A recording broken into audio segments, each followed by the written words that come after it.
Are live. Susie is going to be a little bit late today, but I will answer questions until she shows up. We have Patreon questions. We have a lot of Patreon questions today. Jesus Christ, we have so many Patreon questions. All right, so the way that this works today is, like every day, is that people post their questions on Patreon a day ahead of time, a day before the live stream, and I answer the Patreon questions. And after I'm done with the Patreon questions, which it seems like it's going to take forever because we have, how many do we have today? Jesus Christ, we have like more than 20, like 24, I think, Patreon questions today. So after that, I will post a link on our community tab for members only, and members could come and talk to me live on air. But yeah, so let me actually let me see if how can I handle this today. Well, thank you for all the questions, by the way. All the questions. This is going to be very overwhelming today, but anyway, I can do this. Okay, I can do this, no problem. I wish I had Susie here though. All right, let me see. Hi guys, I see Jorn. I don't know how to pronounce that name. I see Shreyash in live chat. Music guys confirming that audio is great. Aluza Akbar is saying meow, meow back at you. All right, guys. Oof. Okay, today is going to be a lot of work. So let's just jump right into it. All right. So I have posted some of these questions. It's not in order because I was very overwhelmed with how many questions we have today, but it's okay. And I'm just going to start randomly picking at them.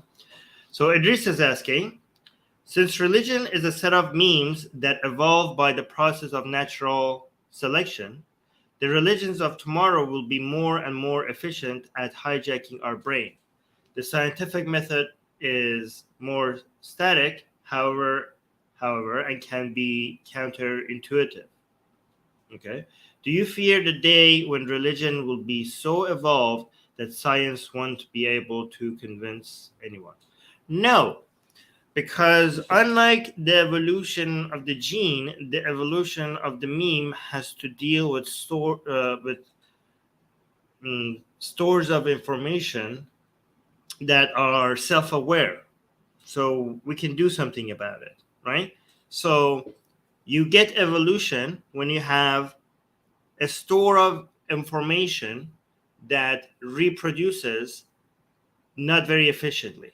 Okay, every time in nature you have a place where information is stored, and that information expresses itself somewhere in, some way in nature, and that store of information gets replicated from one generation to another, but inefficiently, meaning there's either mutation or changes. Then because that information is expressing itself in nature, certain expression of it will mean that information will survive, and some other expression of it means that information will not survive, and therefore you get evolution, right? So the evolution of the gene, the way that works, is that the store of information is the gene, and the expression of it are living beings expressing themselves in the world, and they are, and that get evolution. Darwinism, right? The evolution of the meme, the expression is the meme. The expression is religion, culture, art. This right here, me talking to you guys, books, music, the way you build a boat. All of these are the expressions of the meme. Okay, the store of information is us, is the words that you guys the words that you guys are typing right now in the live chat. Those are the information, the words in the books, the lyrics of the songs, are the information that we humans share and store. Okay, so this form of the storing of this information used to be through memory, or it used to be orally passed down from one generation to another until we learned how to read and write. The storing of the information became a lot more efficient, and then we had computers and became a lot more efficient. Okay, so when now we have this meme thing that is evolving, and you're saying just like so it's very interesting because just like genes are the sort of information, and the humans, if metaphorically you consider genes to be conscious, the humans managed to take over the goal from the genes, right? The genes were the genes goals was the survival of the fittest, but the humans, their goals was to happiness, right? So the tool of the genes became our goal. Anyways, this is not going to happen to us, right? So we basically, the humans managed to betray the genes and redirect the goals, right? Like we managed to betray evolution and decide not to go in the direction of the survival of our genes, but to do whatever we please, like even if it doesn't mean that we're going to have as many babies as possible. But I don't think, like, when it comes to in the mean category, I don't think the evolution of the meme is going to betray its source of information, which is us, because we are self-aware and we can notice what's happening, and we could self-correct, right? The genes are not self-aware. So if the animals, or this specific animal, humans, manage to betray the genes because we were self-aware, so we were like, no, sorry gene, we don't really care about having as many babies as possible. We actually are going to turn this tool, which is pleasure that you gave us, and we're going to turn this tool into a goal. So because we were self-aware, we were able to do that, okay? And the genes couldn't do anything about it because the genes are not conscious. They couldn't be like, oh no, this is horrible. This is turning, our goals are not being met here, okay? Because the genes are not self-aware, they couldn't adjust the process. But in the evolutions of the meme, if that starts happening to us, if we start noticing that religion, or I don't know, capitalism or communism, or I don't know, a new philosophy, a new way of life is betraying mankind, and people are becoming more and more miserable, we're like, because we're self-aware, we're not going to just sit by and be like, I guess that's going to happen to us. Like, we're going to be like, something is not right here. Like, we're going to be able to, we are more equipped in stopping that. And that's why the scientific method is actually, and these other methods that we have to make humanity more prosperous and happy, are so effective. They're actually faster, like the evolution of the memes. Like, you're saying the scientific method is static. It's actually not. If you look at the evolution of the meme, it's actually very slow compared to how significant of a change the scientific method has been able to. But by the way, the scientific method itself is a meme, but we are more conscious in creating these memes. Like, we are a lot more hands-on on creating these memes than the genes are when it comes to creating us. And the scientific method has produced a lot of results so dramatically in the past 100 and 200 years. Like, I don't know how you could, how would you even imagine that it's static? But I don't think it's going to happen. I don't think like we are like this cogs in this machine, that this whole meme machine is going to turn against us and we're just going to be observers and not be able to do anything about it. I think we're so hands-on, and we are so, as humans, we're so aware of what's happening, and if it gets really out of hand, we will correct the situation. Anyways, that was a long answer to a question. I don't know if this was too complicated for a lot of people, but I think the people who understood what I'm talking about must have appreciated it a lot, because this is very interesting to me. Okay. Anyways, hopefully the next questions are questions that more people could appreciate, because this was a little bit high level. Yeah. The person in the live chat that I can't pronounce your name is saying scientific discoveries are appearing faster than ever. Yeah, I don't think, like, the future seems pretty good for humankind. So I don't think that's going to happen.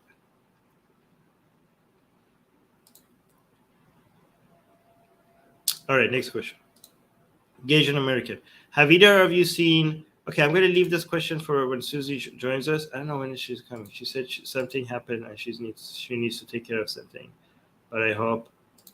Okay, so she said I'll be about 20 minutes late. I'm sorry. Okay, so she's going to be here in 10 minutes. So I'm going to, because this is for the two of us. I'm glad I answered that question because that question was something that I think Susie would not be interested in. Because this is for the two of us, I'm going to leave this question for when Susie is here. Oxymoron is asking opinion on again. I think this is something I want to leave for Susie when Susie is here. Opinion on Hindu Mahas proposed. Yeah, I think I want to leave this for when Susie is here. Okay, here it's an Iran question. I can answer the ones that are more related to me before Susie comes here. Hicks Wozen is asking, was Iran government involved with the recent attempted attack on Masih al-Najad, or was he a lone wolf? Okay, I mean, a lone wolf with what intention? Okay, so for people who don't know what we're talking about, Masih al-Najad is an activist against the Iranian regime, the most important activist against the Iranian regime. The individual that has caused the most amount of headache for the mullahs in Tehran, more than anyone else in the world, I think. Like, I can't think of a single other person. Yeah, I don't think I can think of any other individual that they would rather eliminate than her. And she lives in New York.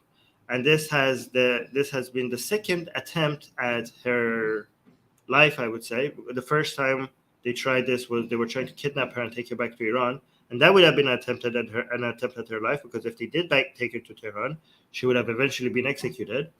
And this was the second attempt. Somebody showed up at her house with an AK-47. And Hicks Boson is asking whether or not this was Iran's government. Okay, so if it's not Iran's government, the alternative is not. Yeah, D in the live chat is saying she's amazing. Yeah, she is amazing.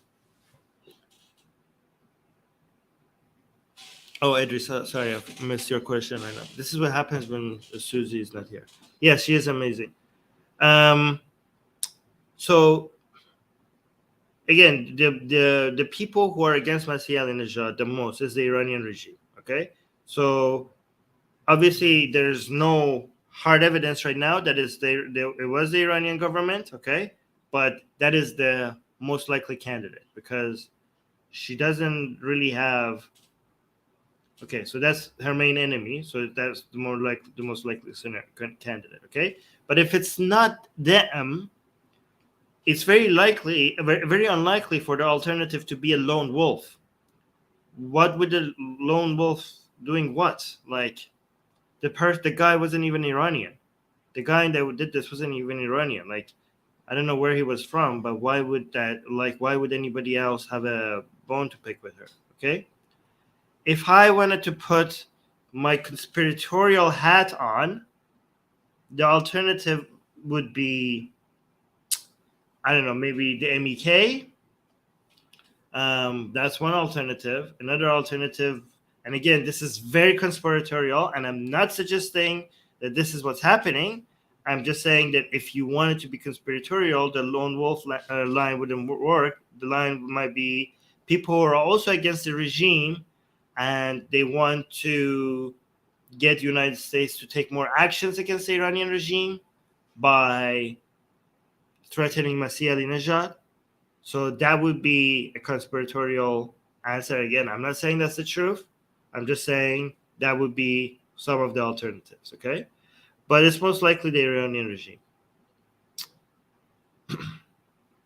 Yeah, so if I wanted to be really conspiratorial, I would be like, yeah, maybe some people hired a really pathetic attempt at assassination, maybe because they didn't want her to be assassinated. Okay, maybe that's why the guy was really bad at his job. Because I don't know if you guys followed the news, we covered it on Secular Jihadists.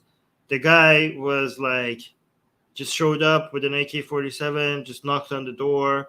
He was waiting in his car. He ordered food to be delivered to his car while he was there. Like, it was the most pathetic attempt at hunting somebody down. And when the police arrested him, his answers were kind of like moronic. He first said like, "Oh, I was just here to see if I had a house to rent," and he basically waived his Miranda rights. But then later he was like, "Yeah," and he said the gun is not his. And then later he backtracked and like, "Okay, yeah, the gun is mine," and also he needs a lawyer now. He decided to not talk anymore, which is very weird. Okay, so if you wanted to be very suspicious of the situation, you could say like maybe somebody hired him knowing that he's going to fail because they didn't want her dead and they wanted to just poke at the United States to do more against Iran. That would be my answer. Idris in the live chat is saying, "Thanks for the answer, Armin. By the way, I think I'm less optimistic, however." Okay, Idris, maybe you should come up and talk about it if you want. I would be interested to see why you think that. I'm very optimistic about the future. All right.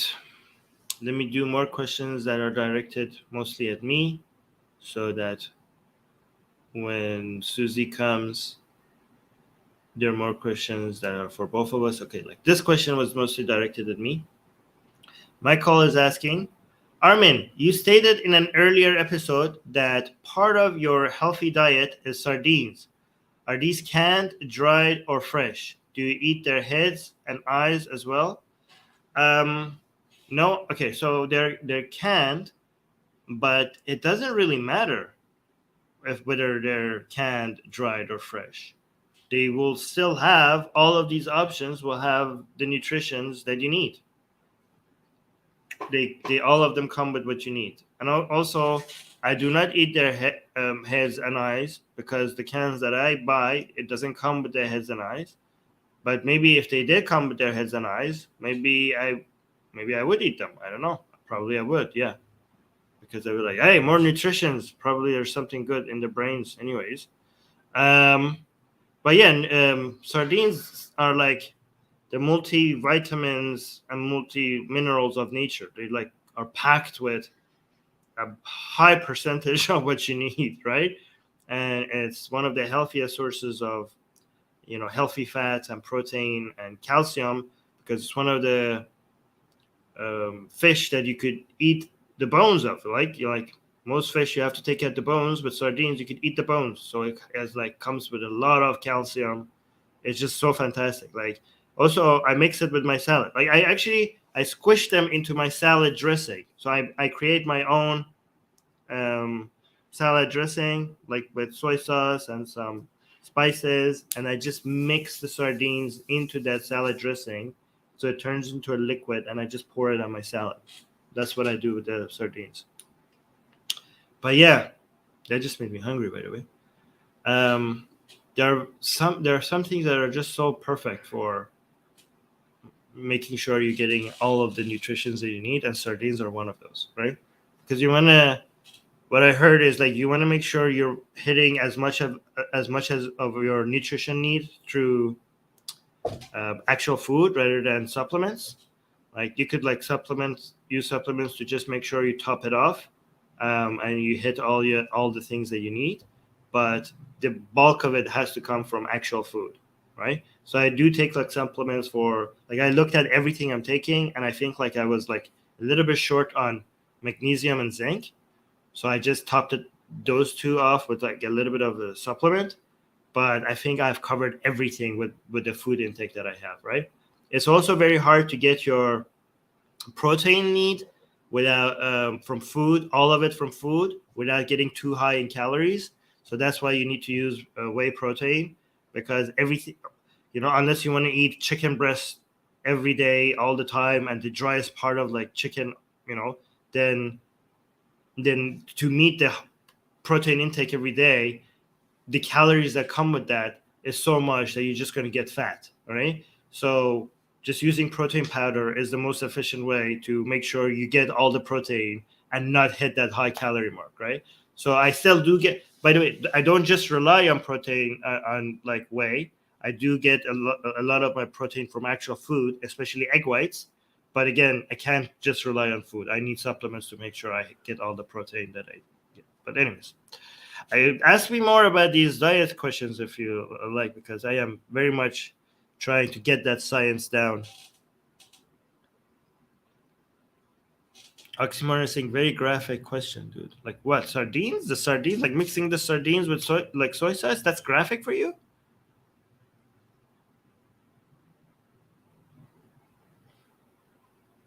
All right.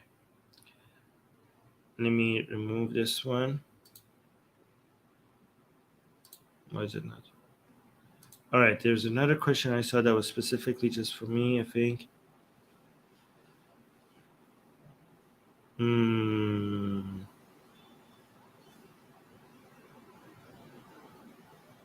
Okay.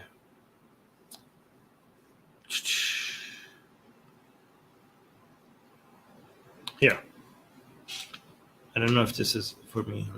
Okay, Gasian American is asking, do you think liberal democracies can adapt PRC surveillance technology for good to combat human trafficking? Is the centralized nature of the surveillance tech that make it bad? Would either of you be okay? Okay, this is for either of us. I'm just going to answer this. Would either of you be okay with the same surveillance tech in the hands of a local homeowners association?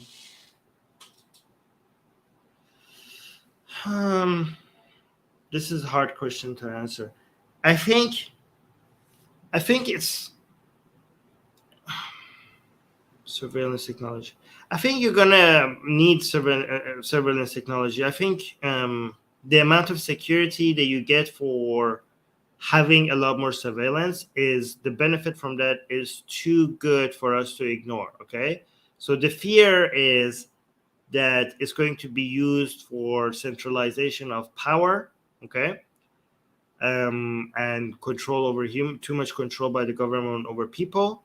Okay, the benefit of that is obviously extra security, right? So this is the traditional giving up freedom for extra security. Okay, but I think like there's a way to get the extra security from that while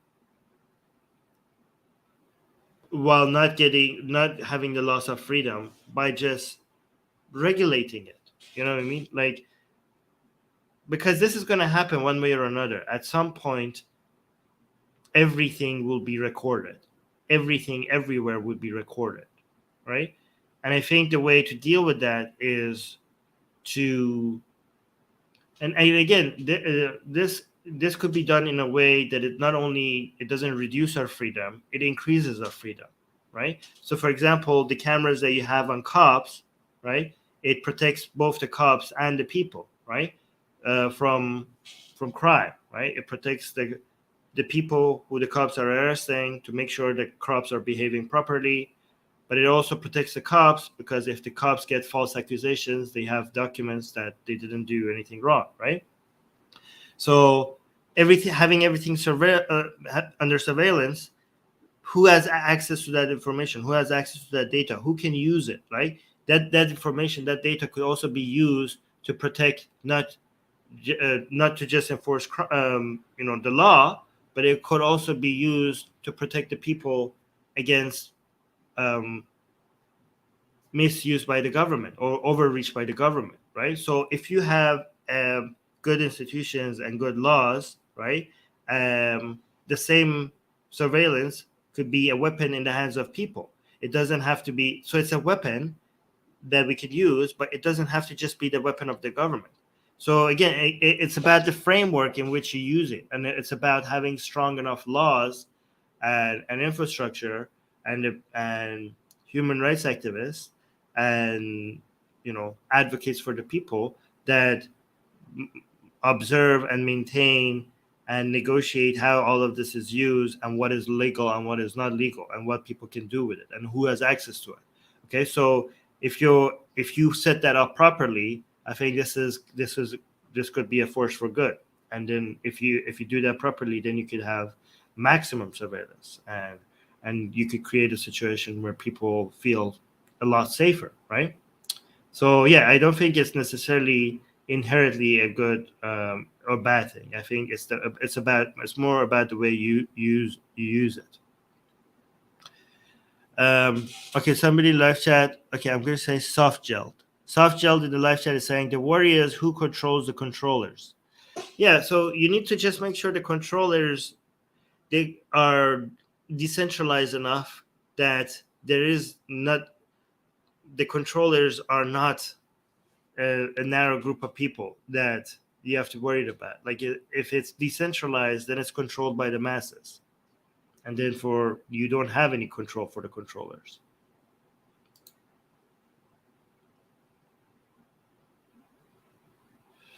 D saying outside the home is already in the eyes of public.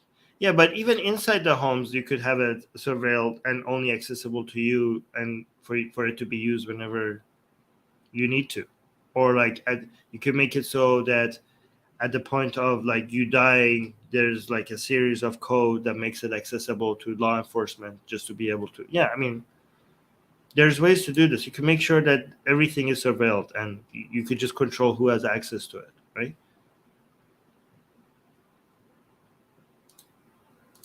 All right. Where is Susie? It's already 10. Okay.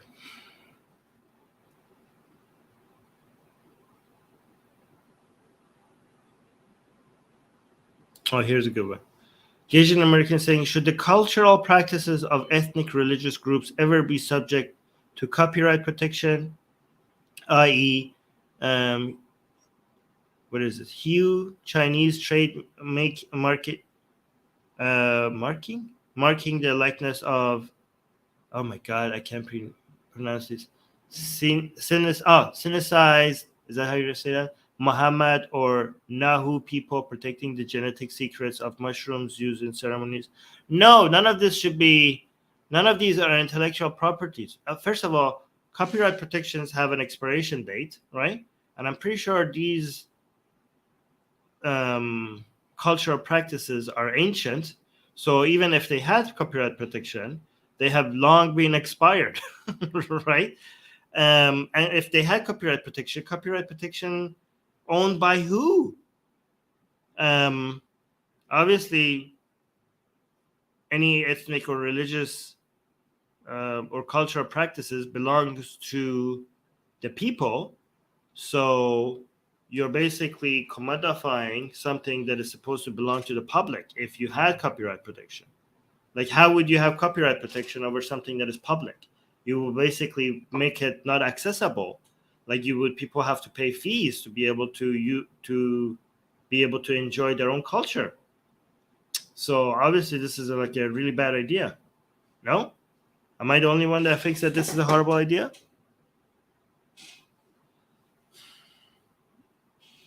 Like, imagine if you're in India and you have to like pay a bill every time you want to ring the bell in the temple. Like, the copyright owner. Like, who would you give the copyright ownership to? Like the government? Yeah, soft gel on the left side is saying, I agree with you, Armin. Yeah, I agree with myself as well.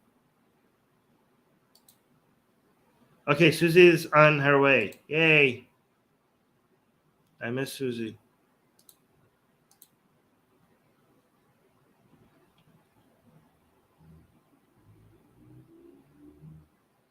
Oh, wow. Look at this. Jesus Christ. Is this true? Okay, I want to leave this for Susie to be here because that's pretty interesting.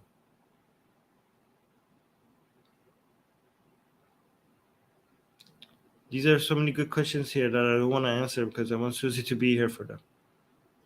Okay, let me see. So I don't have I didn't get all the questions. So let me go get some more questions from the Patreon. Okay. I'm going to answer one of the questions that Susie would not be interested in answering. Okay, I didn't get all the questions, so I need to make sure that I go back to Patreon and get some of them. Okay, I know Susie would not be interested in this one, so I'm going to answer this one. The boring questions that Susie don't like, I'm going to answer those first. No, not boring for Susie, not boring for me. This is very interesting to me, okay? Until she gets here. Higgs Boson is saying, what kind of breakfast diet you recommend for a vegetarian? Okay, first of all, I recommend that you stop being a vegetarian if you want a healthy diet. Wait, no, vegetarian is fine. Just don't be a vegan. Vegetarian is fine. Actually, okay, if you're a vegetarian, you're pretty good. You can actually do a lot. Okay, since you're a vegetarian and not a vegan, I suggest a lot of egg whites. Okay, in the morning, the most important thing you need to get is protein. Okay, because you've been through a fast. Okay, a long fast that is not good for your body, and a fast. The fast that you have been.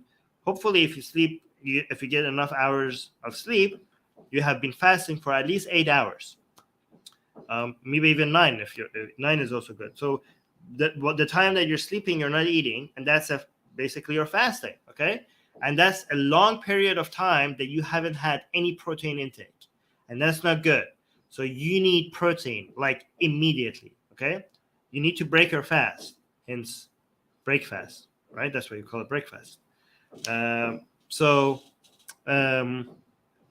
And when it comes to, there's 2 sources of protein that are basically cover all the amino acids that you need and have low calories. Okay, one is whey protein powder or casein. Okay, but whey is better, and the other one is egg whites. All right, so make sure you don't take the yellow because that's too high in calorie, and just do whatever you want, with the egg whites. But just don't cook it. Don't cook the egg whites with oil, right? I don't know. Either put it on top of something and put it in a air fryer, or just like microwave it or something, or just use no oil non-stick pan and cook it, and then use some seasoning, put it on your salad. So that's the most important recommendation. Just lots of egg whites, right? I also recommend drinking a ton of liquid. Make sure it's not juices. It's either water or skim milk. What else do I recommend? I personally like to eat popcorn, air popcorn, like no oil again. Mix it with I create my own topping on my popcorn with my protein shake. Okay, I take my 1 scoop of whey protein, and I mix it with a 0-calorie farm. What is it called? Farm? I forgot what the sauce is called. But like a cream that has 0 calories, and then I put sweetener on top of it and some cinnamon and some salt, and I make it really low calorie, high protein topping for my popcorn, and I eat that. Yeah, just make sure you get a lot of liquid in the morning, because again, you haven't been drinking any water for 8 hours, so it's very important that you get a lot of water in your body. Okay, in the morning, your body desperately needs to hydrate. Okay, you haven't. It's very bad for your body not to be drinking for that many hours. Okay, so drink a lot of water, get a lot of protein, and that's the most important things, right? And also high volume, low calorie. Okay, so the 4 things that you need to remember is high in protein, high in fiber, high in volume, low in calorie. Okay, high in volume means that you're going to get filled, right, without actually consuming a lot of calories. So if you eat air popcorns or vegetables, these are things that fill you up, but without adding too much calories into your diet. Okay, so high volume, so low calorie dense means that for low calorie you're getting a lot of volume. Okay, so that's good because it's going to fill you up without you eating a lot of food. And high in fiber. Okay, fiber is also really good for your health, and it's also going to keep you filled longer, so you're going to stay full longer without eating a lot of food. And also fiber really really increases your health metrics across the board. It's amazing how much fiber helps. Okay, so make sure it's high in fiber. Popcorn helps with that, right? So if you eat popcorn or a lot of vegetables, that's going to help with your fiber intake. And high in protein is obviously always healthy. It's really hard to eat too much protein. Okay, so increase your protein intake.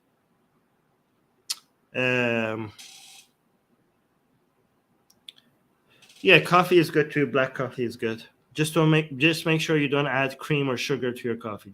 Also, another thing that is your friend, and it's not unlike what people say, it's not bad for your health, is artificial sweeteners. Okay, especially for people who like everything sweet. Just make sure you use a lot of artificial sweetener, because that's going to make sure you don't take sugar. Okay, artificial sweeteners are very, very healthy. Somebody saying extra virgin olive oil. Nope, stay away from oil. There's no. The only try to not cook. Don't add oil to your salad. That's just going to ruin the whole purpose of eating a salad. Don't cook with oil. I mean, if you have to cook with oil, just get one of those spray things that you just spray just like for half a second on top of the pan. But honestly, you don't even need that anymore because you have so many good cooking equipment that doesn't need oil anyways. But try to stay away from oil. You need healthy fat, but healthy fat you could just get that from sardines, or but you don't need that much of it, right? So you just need a little bit of healthy fat. But don't cook with oil and don't use oil as dressing. There's so much calories in those. Okay, there's no such thing as, they're not healthy. Okay, because you might like, oh, they're actually healthy because they come up with all these nutritions. Okay, yeah, but the harm that you're getting from the extra calories outweighs all the nutritions that they come with. Yeah, and also stay away from nuts. D saying, I can't eat until 5 or 6 hours after I get up. Okay, that's really bad. Like, I don't understand. Like, so you've been sleeping for 8 hours and you're gonna not eat for 6 hours after that? So you just went like through a 12-hour fast? So your body just had no protein. Like, that can be good for your muscles.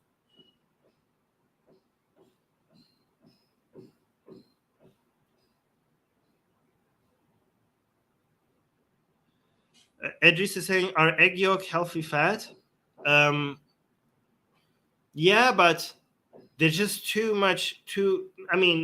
not as healthy as like other sources of fat. Like the healthiest sources of fat is fish.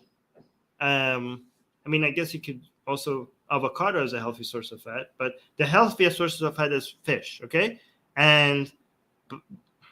But egg yolks are like really too high in calories. Like I wouldn't recommend including that in your diet.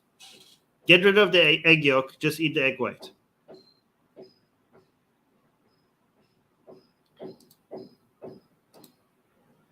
Oh my God, where's Susie?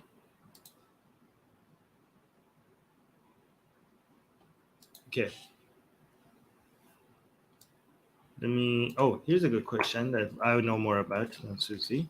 So I'm going to answer this one. Oh my God, Susie's here. Thank the heavens. Hello. Hey, oh my God, I missed you so much. I needed you. Late. Oh God. Okay. Is everything all right? What's been going on? No, I can't do this without. I just realized that there's no way I could do this without you. Okay, I need you so bad.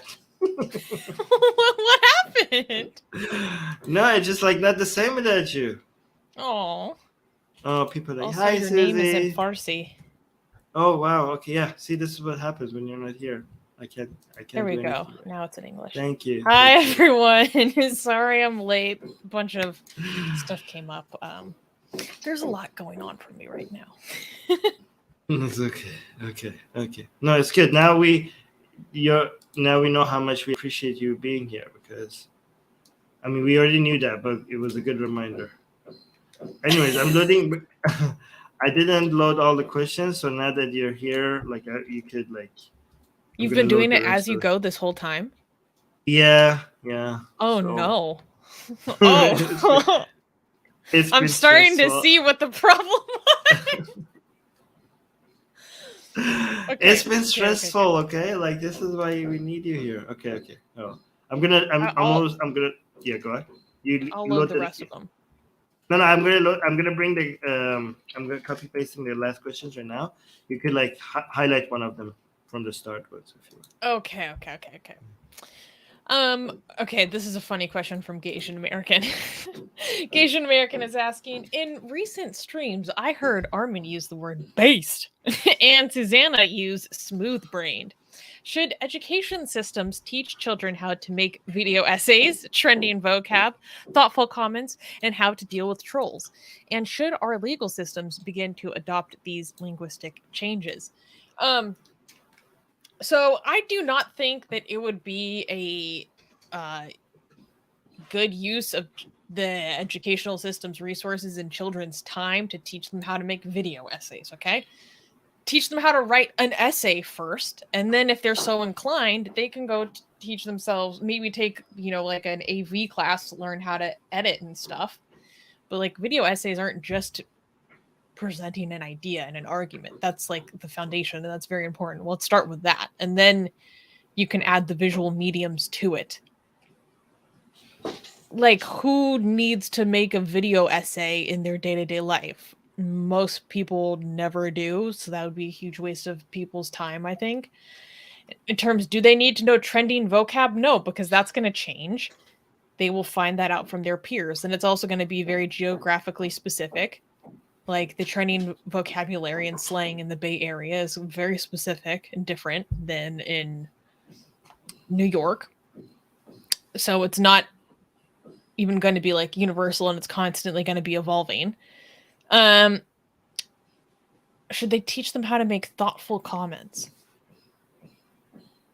Don't they already do that? I mean, hopefully that's something that's already developed or being developed. How to deal with trolls. Okay, how to deal with trolls. Should the educational system teach you how to deal with that? So when I was in school, I've been of the generation where like we would always have people come to talk to our school about cyberbullying. And so I feel like they do teach children about cyberbullying, which is kind of what trolls are to a certain extent. Although usually cyberbullying is the way it's presented. It's like, kids at your school just bullying you, but online. That's different than someone you have no idea who that belongs to,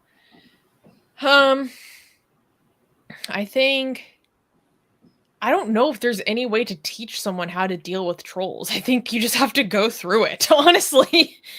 And should our legal systems begin to adopt these linguistic changes? Okay. That's a tough question because I remember hearing of this absolutely ridiculous case recently where there was this guy, I can't remember where this happened, but he was like a black guy and he was getting arrested, and he said to the police arresting him, like, let me talk to my lawyer, dog. Like, in slang, dog doesn't mean a literal dog, a little canine. That means like it's just a way to refer to a person, and in slang it's usually spelled like W-A-W-G. No, not W-A-D-A-W-G. And the court ruled that the court literally ruled that the officers didn't violate his rights by refusing to actually give him a lawyer, because they were like, oh, I thought he was asking for a lawyer dog, like a dog who is a lawyer. What? Which, it's ridiculous. Like, clearly, any reasonable person would not think that you were saying, oh, I would like to speak to a dog who is a lawyer. Of course not. That's insane. Like, no, I'd be like, give me a lawyer, dog, like dog being you. Like, so that's one of Wait, the cop actually thought like, okay, this person is asking for a dog. Okay, here's the thing. I don't know what the cops actually thought, but the way that the court ruled, that was the implication. The implication based on the court's ruling was that it was literal. Like, I am asking for a dog who is a lawyer, and because you did not receive that, we did not violate your rights because we did not let you see an attorney. It's absolutely patently insane. So that's one situation where I'm like, okay, we need to like have some touch base with reality. Dog is like a slang term that's been in the cultural lexicon for decades. I'm like, what do you mean? We all know what you're talking about. Like, so that's one situation where I feel like maybe there could be some catch up. But besides that, I don't know how we would introduce like slang into the court system. I don't want that in most cases. I don't want the judge to give a ruling and the prosecution's like, slay queen, like that. No, this is the court of law. Okay. Wow. Yeah. No, this kind of language, I think kids learn them anyways on the internet way faster than the education system could. Like, the education system is very slow in changing, and these things change so fast. I think the educational system's resources needs to be used to teach kids the things that they don't go willfully find themselves. Like these are the things that they are very eager to know anyways. So don't waste the resources on that. Waste, spend the resources on things that they need to know and they wouldn't go and find out themselves. There are kids graduating in America that can hardly read. We don't need to be teaching them slang. Let's get up our basic proficiency because it's a freaking joke. It's embarrassing out here, man. Like, it's so bad. Yeah. Yeah. Do you have any other thoughts on this question? No. I just want to know, did they find a lawyer that was a dog? Okay, this is a good question. Did they actually look? I don't know. Fido Esquire, attorney at law. Yeah. I mean, yeah. You should have seen his bar scores, man. First try, he blew everyone out of the water. It was crazy. I wish I had one of my dogs here right now. Okay, out of your 3 dogs, which one would be a lawyer?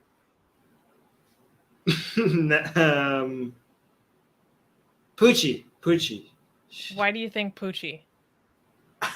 She just looks out of those cute little ladies behind the desk. I just want to see her behind the desk. Being very serious. No, that's a stenographer, court stenographer. Who sits behind the desk? No, she in her office. She's being okay, you're right. Okay. Actually, you're right. Poochie looks more like a secretary. Callie is the one out in the field. Like I think I was gonna say that Callie is the attorney. Callie, yeah. No, Callie is the attorney. Poochie would be her secretary. Yeah. Well, because Poochie's like a little, she's eye candy. She's a little eye candy ditz. Yeah. Nella would be the client.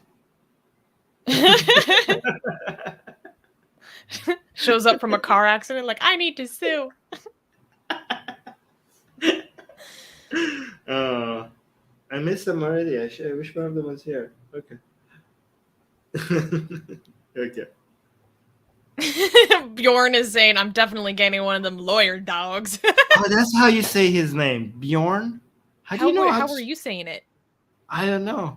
I was just like, I wasn't even trying. It was like Bjorn.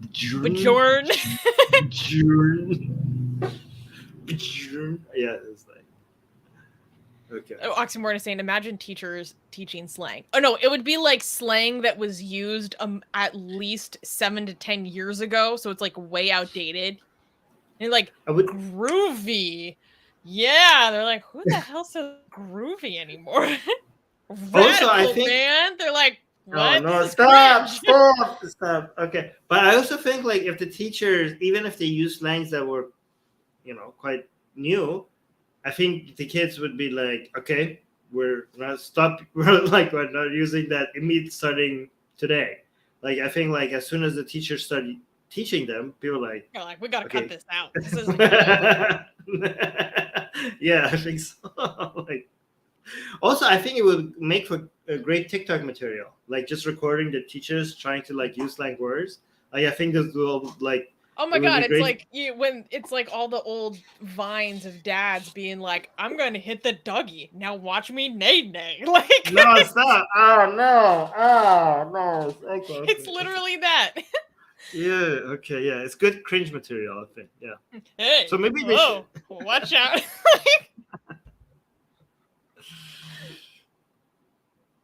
Somebody saying, Armin, why are you looking so much frustrated? I am not like. People are is this a new angle? Like, I am not frustrated at all. Is this new angle like a frustrated angle? Should I change my camera? Like, do I look frustrated? Frustrated angle?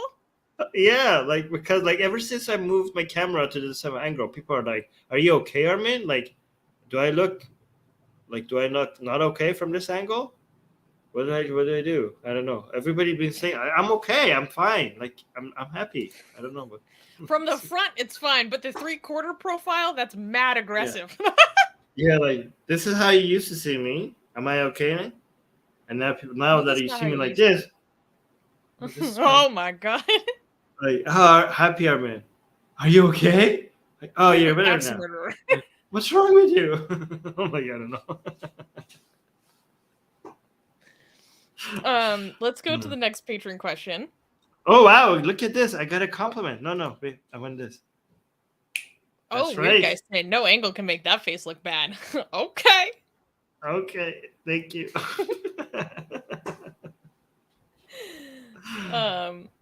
He's saying Oh no, before this Tuesday makes it. you were frustrated. Well, of course. Okay. Well, that makes a lot of sense. That's true. Susie helps me feel better all the time. You should see him when we're not on air.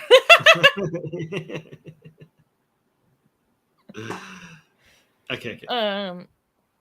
Okay, this is an interesting next Patreon question. Higgs Boson is asking, how did Alexander the Great influence Zoroastrian culture during, how the hell do you say this? Seleucid Empire? Well, the Seljukian, but I think the English is Seleucid. I don't know how do you say the English one, but it's Seljukian. But yeah. Okay, let's just go with the real word. And was the Sassanid Empire and okay, and did the Sassanid Empire Abrahamize Zoroastrianism, like cracking down on idolatry, bringing heresy laws, etc.? Do you know about this, Armin? Because I know nothing about this. Yeah. Okay. Okay. So the empire that came after Alexander the Great, like it happened after he died, right? So basically, Alexander the Great, when he died, his empire was cut into multiple pieces because he didn't have any sons, right? This is actually a big problem. Like you either have no sons, that's a problem, or you have too many sons. Both of them will mean your empire is going to get cut to pieces, right? So Muhammad and Alexander the Great had no sons, and that was a problem, and that's why you had an internal war within Islam as well. And Genghis Khan, he had too many sons, right? So,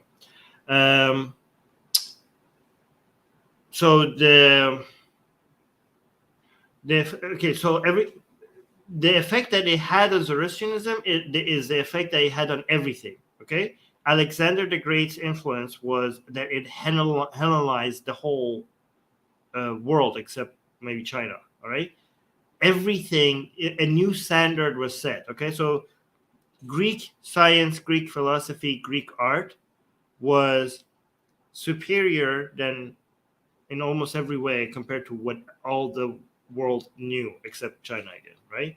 And if it wasn't because of Alexander, like this wouldn't be introduced to many places around the world, right? So the whole philosophy and culture and art and science and the method of inquiry and all of that was something that was just local to Greece, and it predated Alexander being Alexander the Great, right?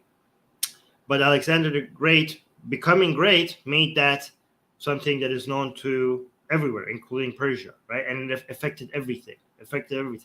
But it's interesting because Iran, for some reason, Iran at that time, or Persia at the time, to be more accurate, even though it was heavily influenced by Hellenization. By the way, for people who don't know, Hellenization means that being influenced by Greek culture and methodology, right?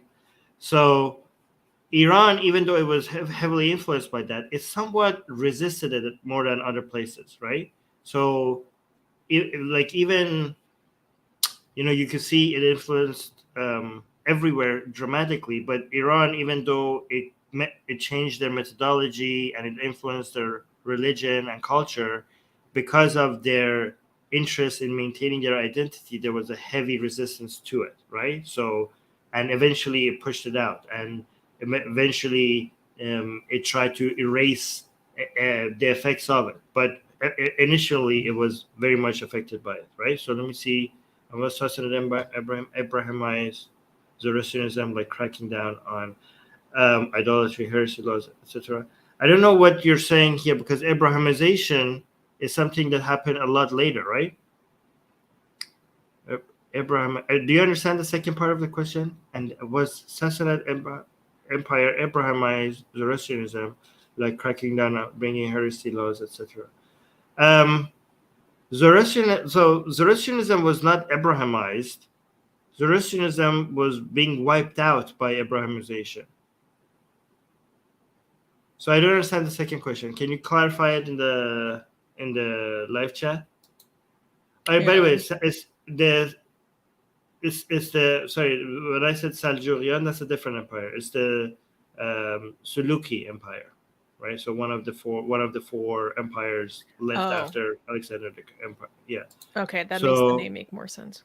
Yeah, that makes the name more sense. So let me. Yeah, it's one of the four empires. I think four after Alexander the Great. Following the so I was right. Yeah, the Seleucid Empire was founded by Macedonian general Seleucus First Nicator, following the division of the Macedonian Empire, originally founded by Alexander the Great. I think if you are asking whether so just like the Achaemenid Empire was destroyed by Alexander the Great and Hellenized, right? The Sassanid Empire was also destroyed by the Arabs, and Iran was Abrahamized, right? So I would say when Alexander took over Iran, I think he was more influenced by Iranian culture than Iranian culture. I don't know if that's fair to say. I think the exchange was, actually, it's very interesting. Okay, so the exchange is two-directional, right? So Alexander the Great came and took over Iran, and he was actually impressed by the Iranian culture. Okay, because throughout his childhood, he was told that the Iranians are barbarians, right, by his teacher, including Aristotle. Aristotle was Alexander the Great's teacher. Okay, and when he took over Iran, he looked at their cities and he's like, this is a very well-developed empire, okay? And he's like, this is actually pretty impressive, okay? And he actually married an Iranian, right? And he wanted his generals all to marry Iranian women, right? And he wanted them to practice Iranian culture and learn their language. And like, he was like, we need to like be like them. He wanted them to become Persianized. Yeah, he wanted to he was like, we shouldn't just Hellenize them. We should like Hellenize them, and we should be Persianized by them.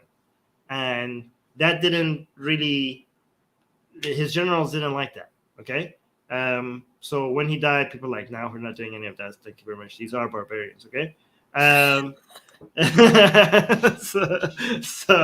that was his attempt, right? He was actually trying to do that, right? So, but you see that it seemed like there was an attempt at give and take, okay? And then many years later, when the Sassanid Empire in Iran was taken over by the Arabs, again, it seemed like the direction would be one way, because the Arabs were like getting rid of Iran's religion, which was Zoroastrianism, and they were bringing Islam, and it seemed like wiping off of the Iranian culture and just bringing out this new Arab Abrahamite culture. But again, over there, the relationship was two ways as well, okay? Because the Arabs, again, this is not an insult to Arabs. It makes sense. They didn't know how to govern, okay? But this is not because they're Arabs.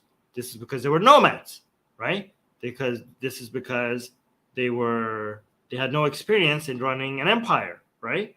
And once they took over Iran, which was a functioning empire at the time, they're like, can we like ask these people how we're supposed to do this, right? So they basically because they didn't manage to take over the Roman Empire, but they managed to completely take over the Persian Empire, right? So the Persian way of management, bureaucracy, governing, politics, they eventually, especially during the Abbasid dynasty, the Umayyad dynasty, they were looking at the Romans the Umayyad dynasty was the first dynasty after the Rashidun who tried to build an empire, and they were looking at the Romans, right?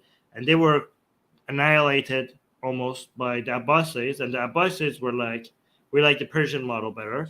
So they followed the Persian way of, politics and science and art and philosophy and everything. So they tried to copy that, right? So even though everything was being Arabized, the Arabs were being Persianized. So this is history repeating itself, right? So just like the Greek were Hellenizing Iran, and the Greeks themselves were being Persianized. When the Arabs took over Iran, Iran was becoming Arabized, but the Arabs were also becoming Persianized. Oh, also Mongol, Genghis Khan. When the Mongols took over Iran, the Mongols also become Persianized. And this is what a lot of people say, Iranians who want to feel good about Iran being powerful, is like, because Iran keeps getting invaded, and it's like humiliating for a lot of Iranians who want to be like, Iran's strong. They're like, you think you invaded us, but did you really? Because at first it looks like you defeated us, but then we invade your hearts. we come sneak from within. We're an empire of the hearts, right? We just come we sneak in upon you, and you think like you destroyed us, but then now you're like, you invaded Persia, but you are Persia. You are you become Persia. We make you Persia, right? So we become this Persian identity will always live because the Mongols come in and we turn the Mongols into Persians, and the Arabs come in and everything becomes Persian, like the governing, the culture, everything. Like they don't destroy our culture, we destroy their culture from within. Like everything goes back to being Persian, right? The Greeks tried to do that, and we always survive.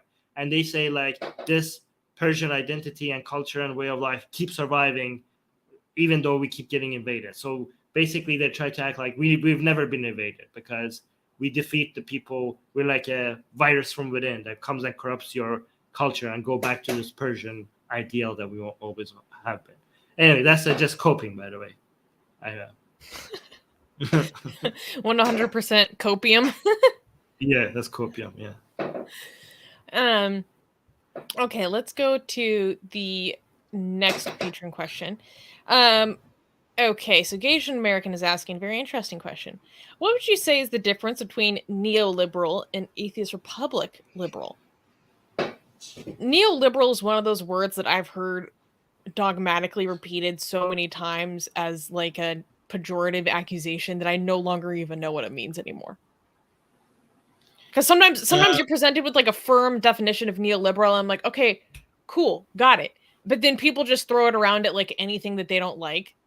Like, you neoliberal shill.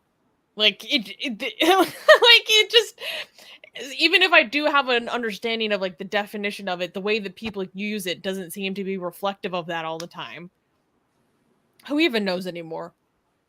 I think neoliberal are the people. Okay, tell me if I'm live chat. Tell me if this is a good simplification of it. Okay, neoliberal is like liberals who agree that liberalism is so good that we need to push people into it a little bit. There needs to be some level of government involvement, whether internally or in foreign policy, that pushes the whole world into the direction of moving towards liberalism. Okay, so it's not like so neoliberals are people who agree that liberalism is not just something that happens. Okay, it's not like, hey, everybody's going to be more liberal anyways.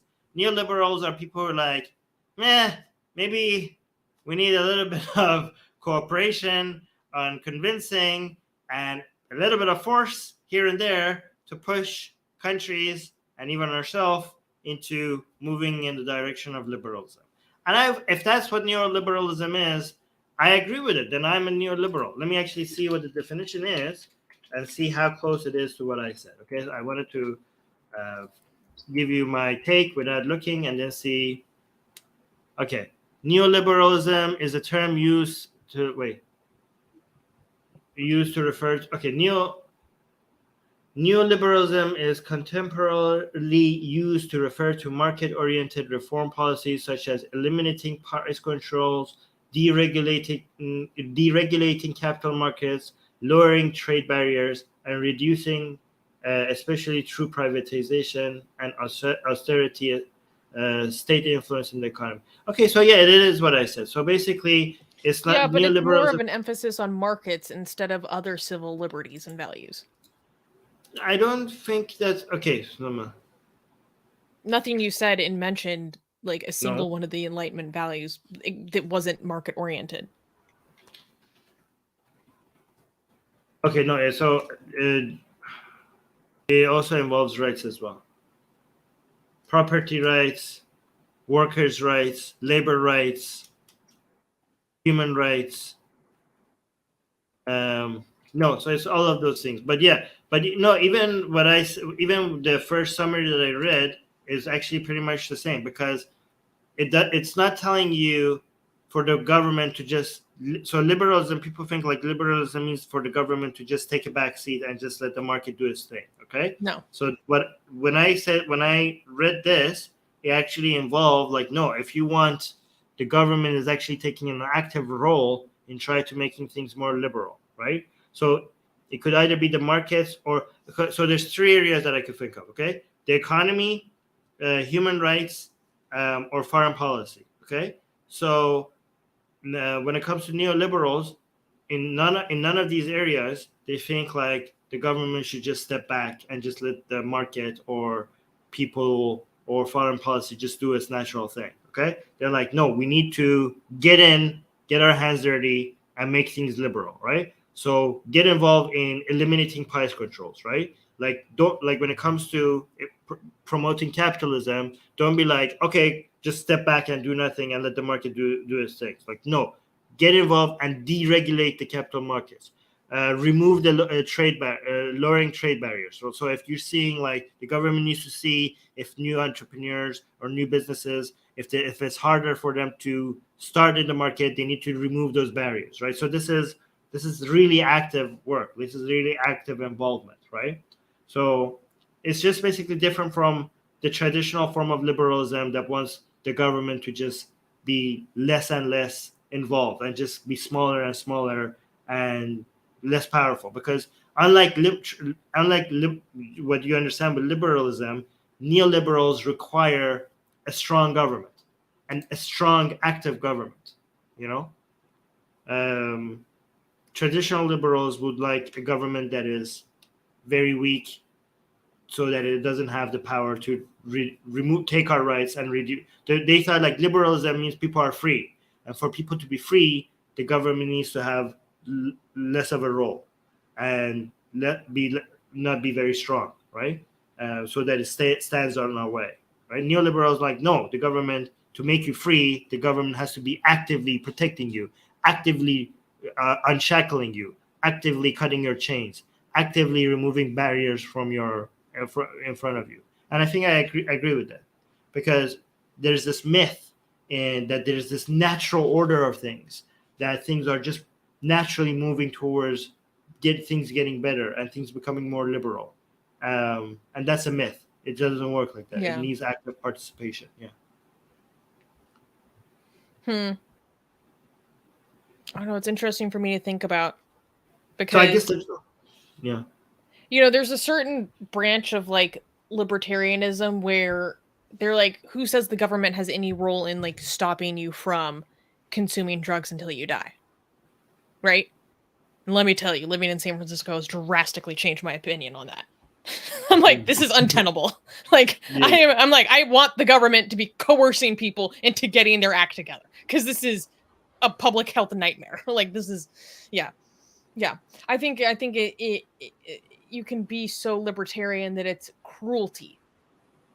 You can should we have the freedom to die of protracted late stage addiction on the sidewalks of a city? No. So that's actually a different topic. I'm just very frustrated. You just wanted to rant about that. I don't get me started, okay? No, we can have a Susie rant moment if you want. I actually just went crazy over dinner, so I don't need to go back to that place. Okay. But by the way, so I guess like what's the difference between neoliberal and Atheist Republic liberal? I guess there's no difference. Would you say that? Like, I don't know. Would you say? I don't know. Like I said in the beginning, sometimes people put their own characteristics on what neoliberal is. So they'll be like, oh, it's this. And I'm like, well, I don't, based on my knowledge of what this means, no, but you're saying it is. I don't represent that. So I the only reason why I hesitate to just be like, yeah, whatever, is because people color it in their own way that is not reflective Okay, of let me my sell it to value. you. Let me sell neoliberalism to you, okay? Oh boy. It's the thing that communists hate the most. I'm interested. No. Isn't that all you need to know to be interested in them? Well, when I found out that Babak hated communism, I was like, okay, green flag. Yeah. That's it's a step in the right direction. Yeah. Oh, we got a question from Doorknob. I think we should because Doorknob has been very kind to us. I think we should answer. Oh, Doorknob Head is saying, how would someone go about getting a job in atheism? What sort of atheism jobs are available? Can you think of roles similar to paid roles in religion? Asking for a friend. I would say it's much more limited because our networks institutions are much smaller and more limited. And if paid, even more limited, severely more limited. Finding work at a secular organization that you like, if it has to be atheist, an atheist organization that you like, or maybe it could be like, if you're broad in that definition, maybe it's like finding work at scientific institution that you like, or like a museum that promotes science education to children, like maybe working there as an usher or someone who runs the camps for the kids or stuff like that. That's the first thing that comes to mind. Yeah. You could also make yourself sexually available to other atheists for money. What? I don't know. I just thought about that.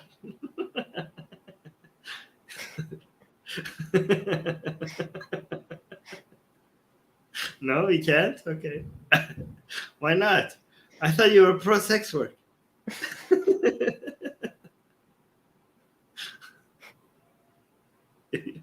Why are you making fun of sex work?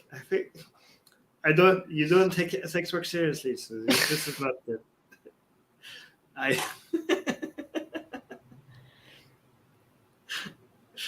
Hey, so don't laugh at this. Sex work is real work, okay? Sure. Doorknob is saying, good answer. Was just curious what you might say. Thanks. Oh wait, and then Armin talked.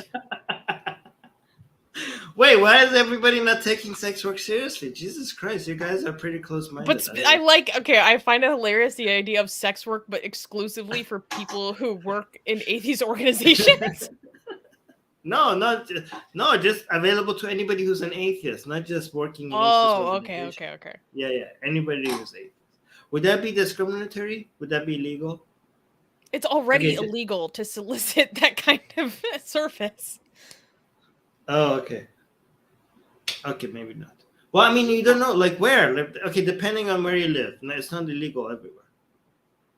In America, it's illegal in like 99% of places.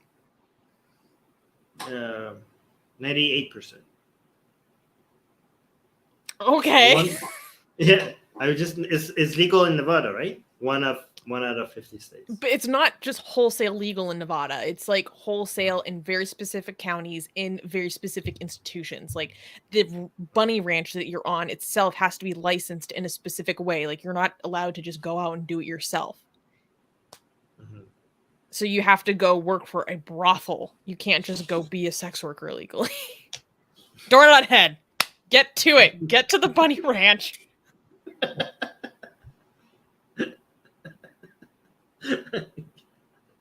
Okay. I had more ideas, but I'm gonna stop.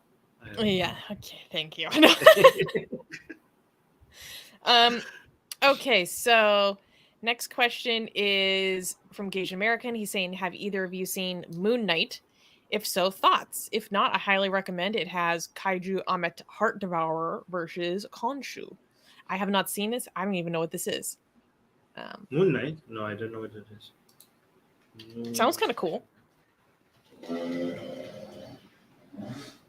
Oh yeah, I want to watch this. Okay, Susie, let's add that to our list. Okay.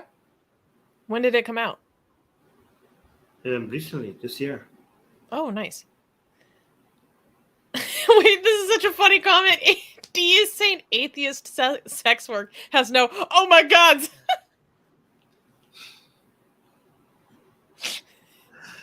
Well, it still can, but sure. You know what she means. Come on. Yeah. Okay, so next question. Higgs boson is asking, how has I can't talk. How has Al Qaeda been impacted after Biden's recent strike on their leader? Armin, did you see the missile that killed that guy? There's a video of the missile? There's not a video of a missile. There's like information out there about what kind of missile they used to take him out, and it's a rocket with swords on it. What? Can you show I'm not us? even kidding. It's like a rocket with blades on it. So it's like hyper specific. So it kills like one person instead of. That's why nobody else died. That's amazing. Yeah. Knives Like, from the I sky. actually support this use of technology. Like they're like making it so precise to lessen the impact on other people. That's amazing. It's still extrajudicial killing, but you know, if you have to do it, it's better to take out as few people as possible. So it's a rocket, and it has these blades that come out of the tip in a circle. Oh my God, that's like a yeah. They're like, oh my God, this rocket has swords. Okay, that's why nobody else lied. Like, okay, good job, but that's also very scary. Like, imagine knives. Like I would like if I was him, I would rather be like taken out by like a missile that actually explodes. Because that sounds painful. It's probably an impact. Like imagine knives coming down. It's a mix of impact and sword. I know. Still, it's pretty scary. Like imagine like you're looking at like he was on his balcony, right? I don't know. No, it was like, and imagine like looking out and you're just like watching these like knives coming at you, the missiles with knives on it coming at you. Like that's high speed. Like that must be extremely scary. Which is How do you think the organization was impacted by this?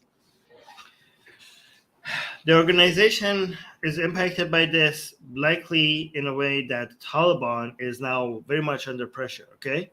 Because the Taliban in Afghanistan was in an agreement that they're not going to protect Al-Qaeda, okay? And like any terrorist groups, but the interesting thing about Al-Qaeda is like it's one of those groups that was actually mentioned. Like, so they're supposed to not provide harbor for any terrorist groups, including, and Al-Qaeda is one of them that was mentioned by name. So there was no ambiguity over that they were not supposed to do this. And the location al-Zawahiri kind of suggests that he wasn't just staying there without the knowledge of Taliban. Like it seemed like the Taliban was protecting him, right? So we already knew that Taliban, like we already had evidence to suggest that Taliban was still protecting Al-Qaeda, even though they had agreed not to. And that was a major condition, right, for on any of the dialogue they had with the Americans for the withdrawal, right? So the Americans did the withdrawal, and this was one of their conditions, right? But now we have evidence, much more evidence that suggests they're violating that, right? And the problem with that is that Taliban itself is very interested right now to be recognized as an official government of Afghanistan, and it hasn't yet been recognized by, I think, any country. Okay, I'm not sure if it's. I think somebody correct me, but I think no country has yet taken a step forward to recognize them officially as the government, and they desperately need that. And this is a major step backwards for Taliban, right? And another interesting thing is that, you know who is very angry with the Taliban over supporting Al-Qaeda right now? Susie? Who's extremely angry with the Taliban? ISIS? No. The Taliban! The Taliban is angry because the Taliban is like now being fractured from within, okay? So the Taliban is extremely angry with the Taliban over this, okay? And a lot of the Taliban members didn't know that this is a revelation to a lot of people in the Taliban that they were doing this, okay? And- my God. Yeah, and the thing is that, so this is going to cause a lot of internal fighting within the Taliban, okay? Because guess what was the reason? The last time Taliban lost its power and would collapse, it was because they were protecting the leader of Al-Qaeda, okay? Yeah, exactly. So they're like, why are we doing this again? Yeah, We protected the leader of Al-Qaeda one time, and it didn't and work then they out very came well for us. down on us. Yes. So why are we doing the exact same thing again? Why are we protecting the leader of Al-Qaeda again? You know, maybe don't try that again. Okay.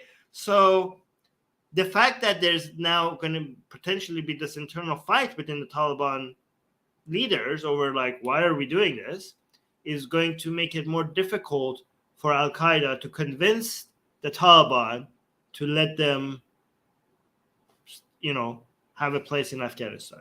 So that's how I think the main thing, that the main effect it's going to have on Al-Qaeda is going to be more difficult for them to have a safe place. Mm. You know, because, you know, the Taliban is divided on this. Dee just sent me a video of this new sword missile. Oh, yeah, show me. Well, I don't think I can bring it up on my computer because my connection isn't good enough. Oh. I could maybe put the link in the private chat, and maybe you could. Put it in private chat. Yeah. If I cut out for a second, it's because of my connection. Sorry. Okay, let's get this. Yeah, somebody said terrorists have so much diversity. Actually, yes. Actually, yeah. Unironically, yes. Okay, I put the video in the private chat.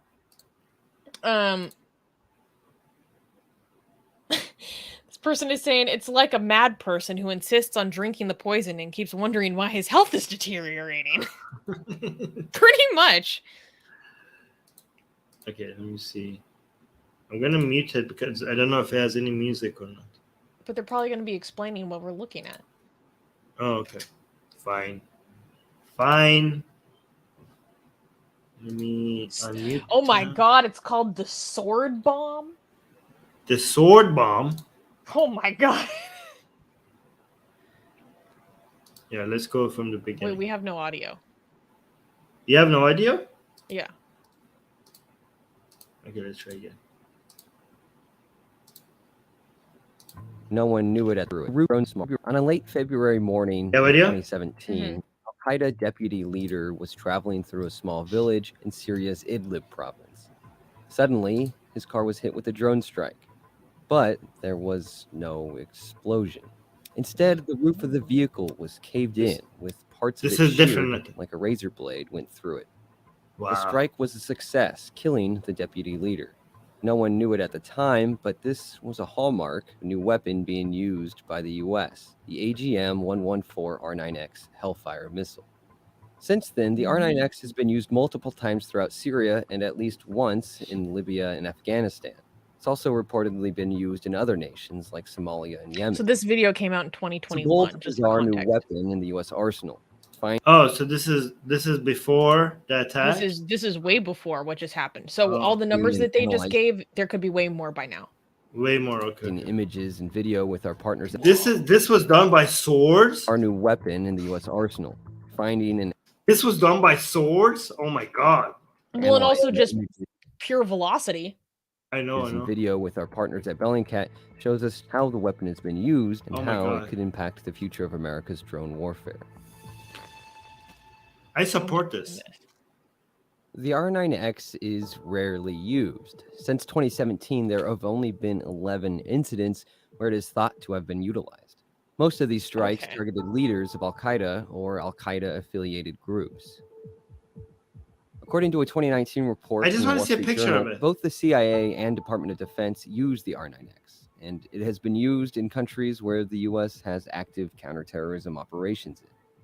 While non-explosive or inert munitions aren't new, the R9X is.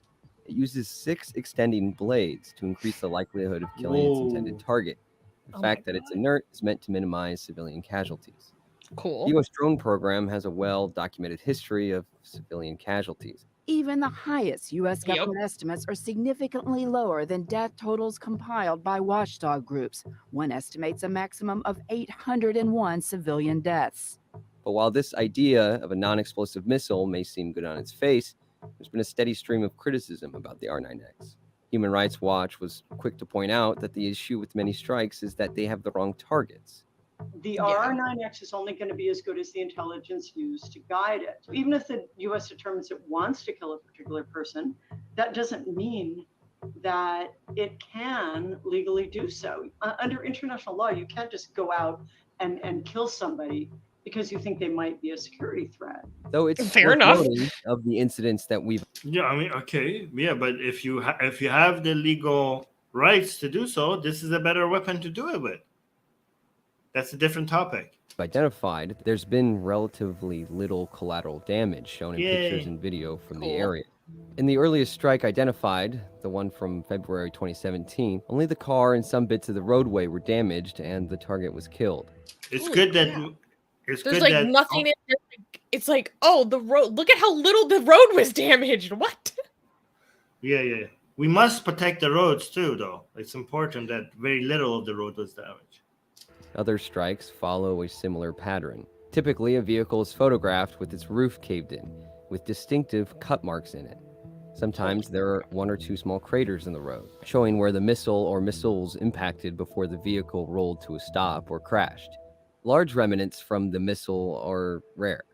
In one case, after an incident outside the Syrian city of Idlib, a large remnant was salvaged and filmed.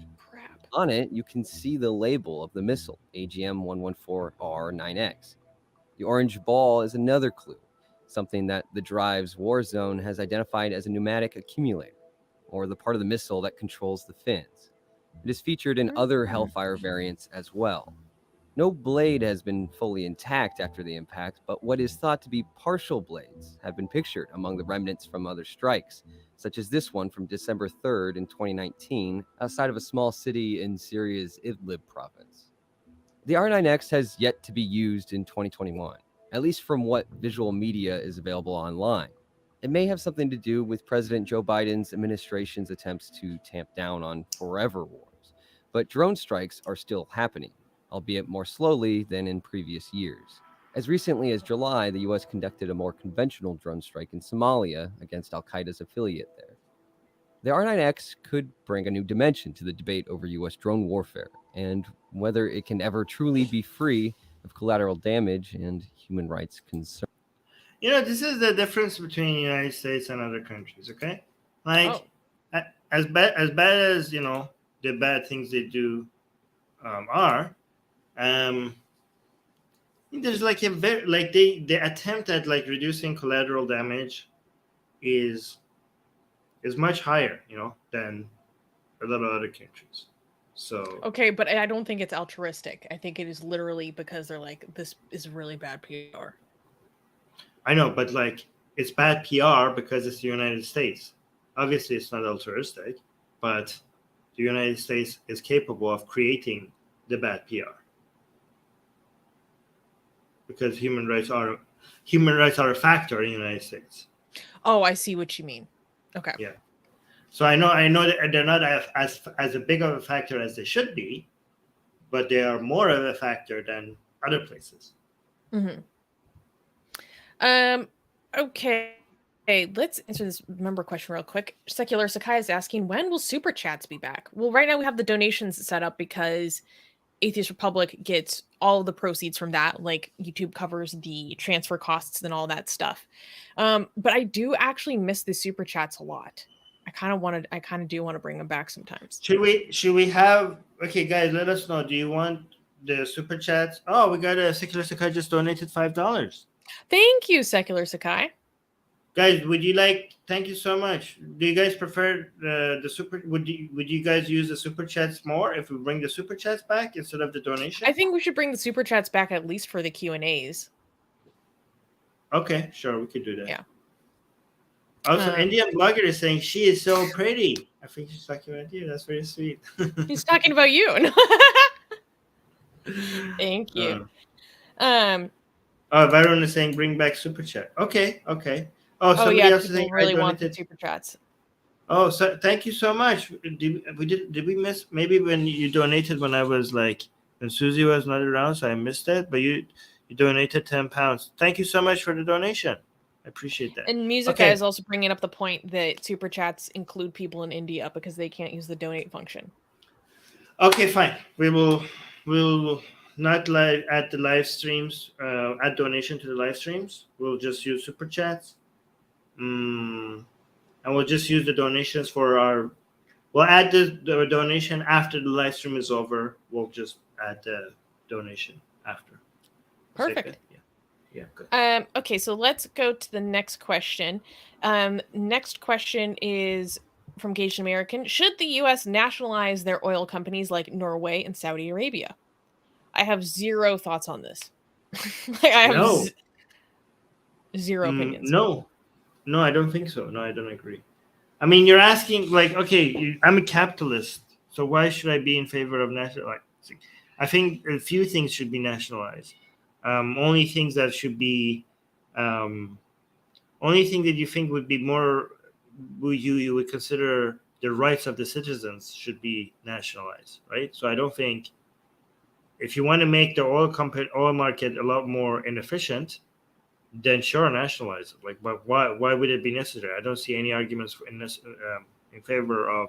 In fact, you want, if you're interested in getting off oil and more towards green energy, you probably would want, you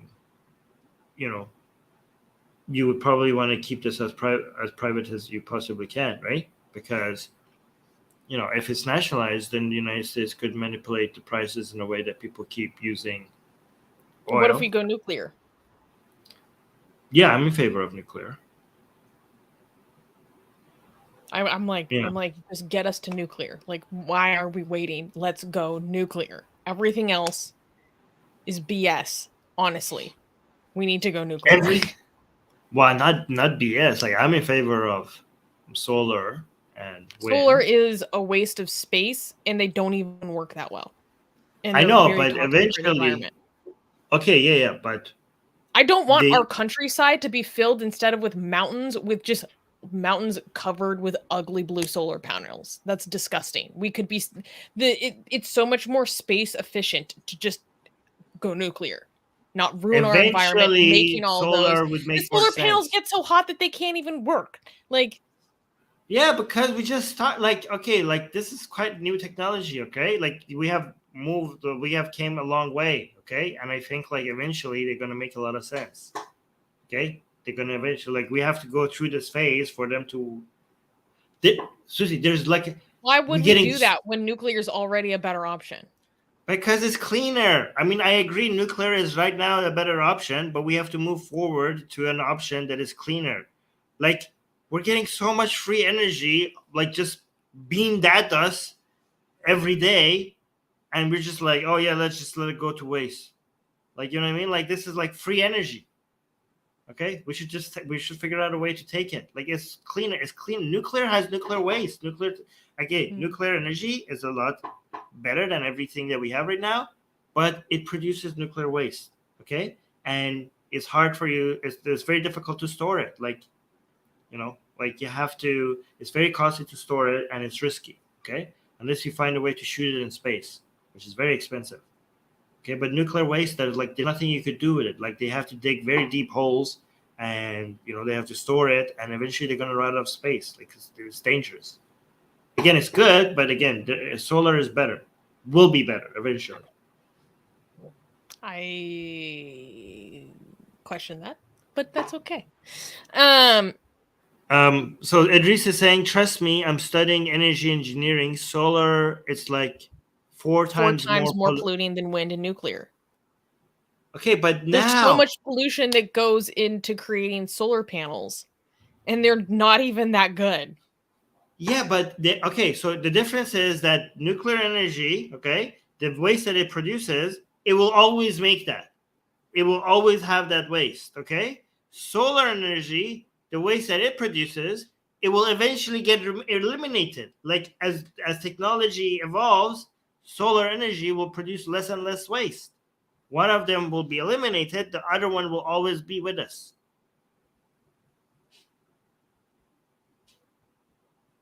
Also, why not use the power of prayer, as Adam's saying? Say, wait, tell him. If we all just align our chakras and open up our third eye and decalcify our pineal gland, we can go to the moon with our own 2 feet. Yes. Okay, let's go to the next question. Higgs Boson is asking, the Turco-Mongols were one people following Tengrism. How did Turks adopt Islam and Mongols adopt Buddhism and Tengrism declined? I don't know about this. I don't know anything about this.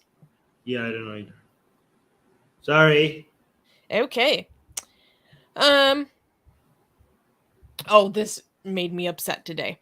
Asian American is saying, what are your thoughts on elderly Japanese people committing theft just so that they can be imprisoned and have someone to talk to? That is next level, wildly depressing. Also very smart. That's next level. Sad as fuck. Like, no. Yeah. They must be so isolated. I wish, and here's the thing, they're probably of a generation where like trying to find community online just isn't accessible to them.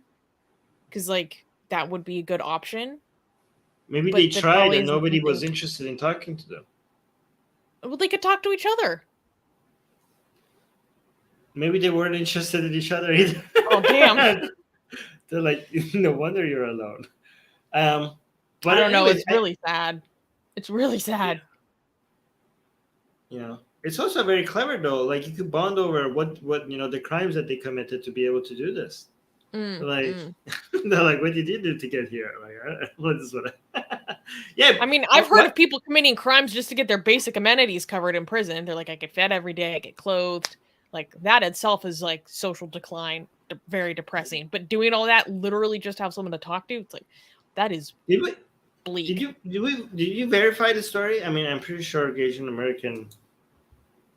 Like, let me actually shoot. Yeah. I didn't look into this.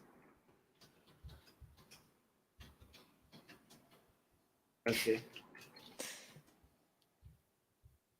Oh yeah, it's real. This is like BBC is like, why some Japanese pensioners want to go to jail. Unbelievable. Damn.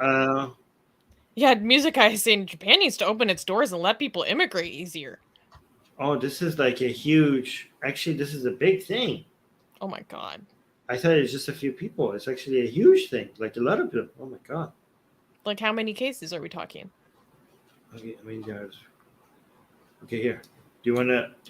Doorknob Head is saying, "Thanks for giving me the idea, Japanese elderly. I'll put that in my toolbox for later if I need it." Okay. Why some Japanese pensioners want to go to jail? Japan is in the grip of an elderly crime wave. Crime wave. The proportion of crimes committed by people over the age of 65 has been steadily increasing for 20 years. At the halfway house in Hiroshima for criminals who are being released from jail back into the community, 69-year-old Toshio Takata tells me he broke the law because he was poor. He wanted somewhere to live free of charge, even if he was behind bars. I reached pension age and then I ran out of money. So it occurred to me to perhaps I could live for free if I lived in jail, he says. Okay, so this is not just about loneliness. It's also about what you said, like just being able to live for free. So I took a bicycle and rode it to the police station and told the guy there, look, I took this. He just stole the bike. I just rode it to the police station. I'm like, hey. That's so crazy. They gave him a year in prison for that. You would be in like San Francisco, you'd be laughed out of the police station. They'd be like, why are you even talking to us? Like, this is a waste of our time. They gave him a year for that petty theft. That's crazy. Wait, okay, it says the plan worked.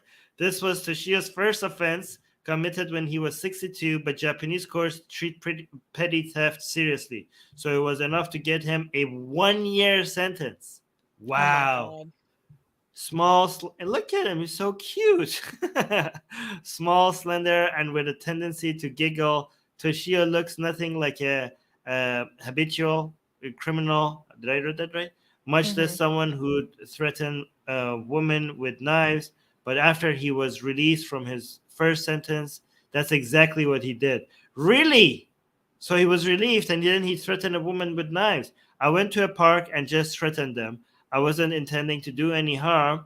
I just showed the knife to them, hoping one of them would call the police. One did. Altogether, Toshio has spent half of the last 8 years in jail. I asked him if he likes being in prison, and he points out an additional financial upside. His pension continues to be paid even while he's inside. Oh, good. It's not that like it's not that I like it, but I can stay there for free, he says. And when I get out, I have saved some money, so it is not that painful. Oh my God. Toshio represents a striking trend in Japanese crime. In a remarkably law-abiding society, a rapidly growing proportion of crimes is carried out by over 65-year-olds. In 1997, this age group accounted for about 1 in 20 convictions, but 20 years later, the figure had grown to more than 1 in 5, a rate that far outstrips the growth of the over 65 years as portion of the population. Okay, and these are some graphs. Anyways, are there anybody who is like doing this because they want to talk to somebody? Oh, wait. Oh, it doesn't say that. Okay, so it's not necessarily because they want to talk to somebody. Oh, these poor guys. Does it say anything about being no, alone? it does talk about it right there. It says... Oh, here. Where? Yeah, it's true that Toshio is alone in the world. His parents are dead, and he's lost contact with his 2 older brothers who don't answer his calls. He's also lost contact with his 2 ex-wives, both of whom he divorced and his 3 children. I asked him... Yeah, he said if I had support, I wouldn't have done this. Yeah, okay. Let me see if it mentions alone anywhere else. No, it did. I saw it. Not alone specifically, but it talked about social isolation. Oh. No, I don't mean like literally. Okay. Yeah. Yeah, but it says it's not saying social isolation is an issue, but it's not like they're saying I'm doing this because I want to talk to somebody. It's like social isolation led to them being poor, which led to them trying to save money by going to jail. It's not like it's that, but it also solves their social needs too.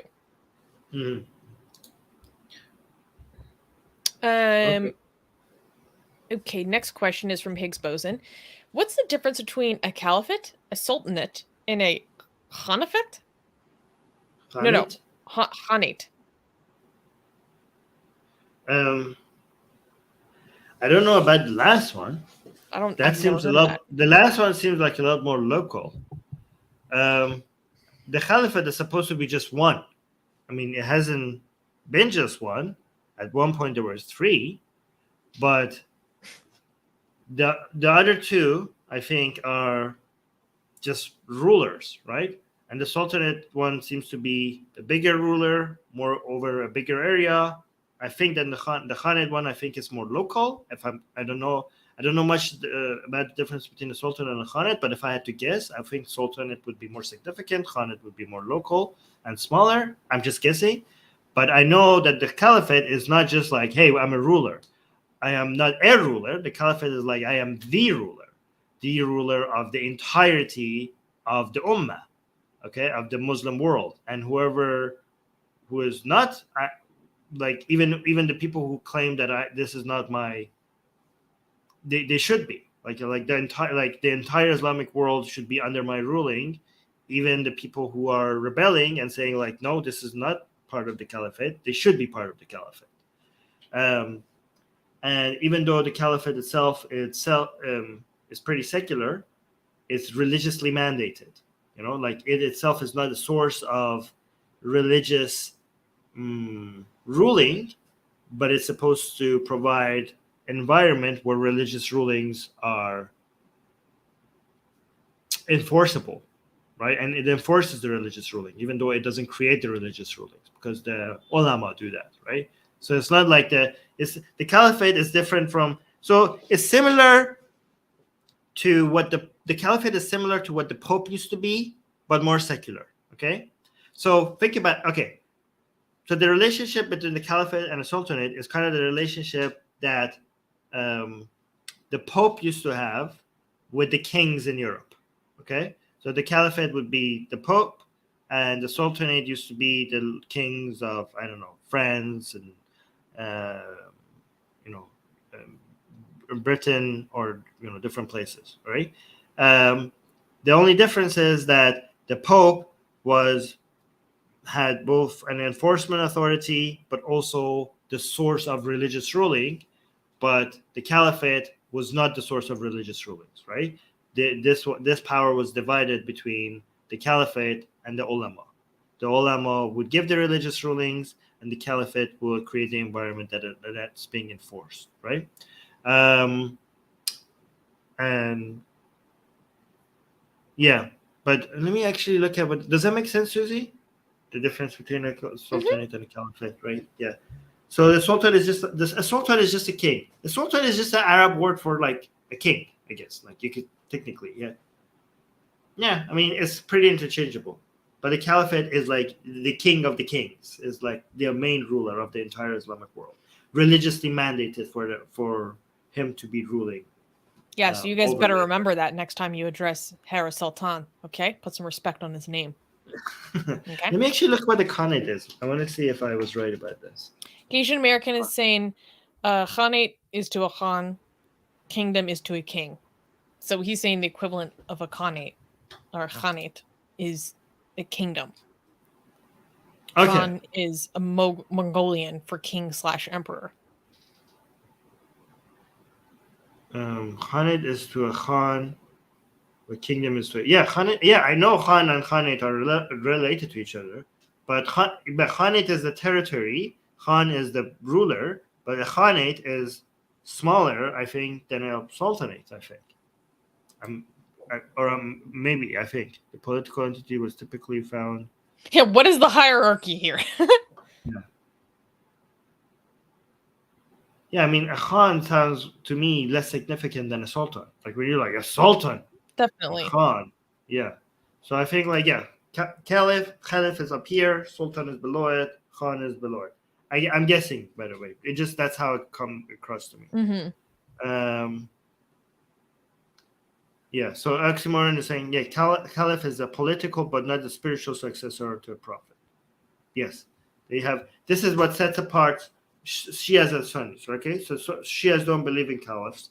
Shias believes in imams, and the imams are not just political successors of the prophet, they're also spiritual successors of the prophet. Mm-hmm. A source but of the emulation. The Sunnis believe that the spiritual leadership ended with Muhammad, and it stopped with Muhammad, and it will only resume when the Mahdi comes back. But he will come back. And the Shias believe that no just God would leave his leave mankind spiritually unguided. They think it's heresy to suggest that God would just leave his people with no spiritual guide. So at every moment in time, God will spiritually guide his people with another. Be a source of emulation.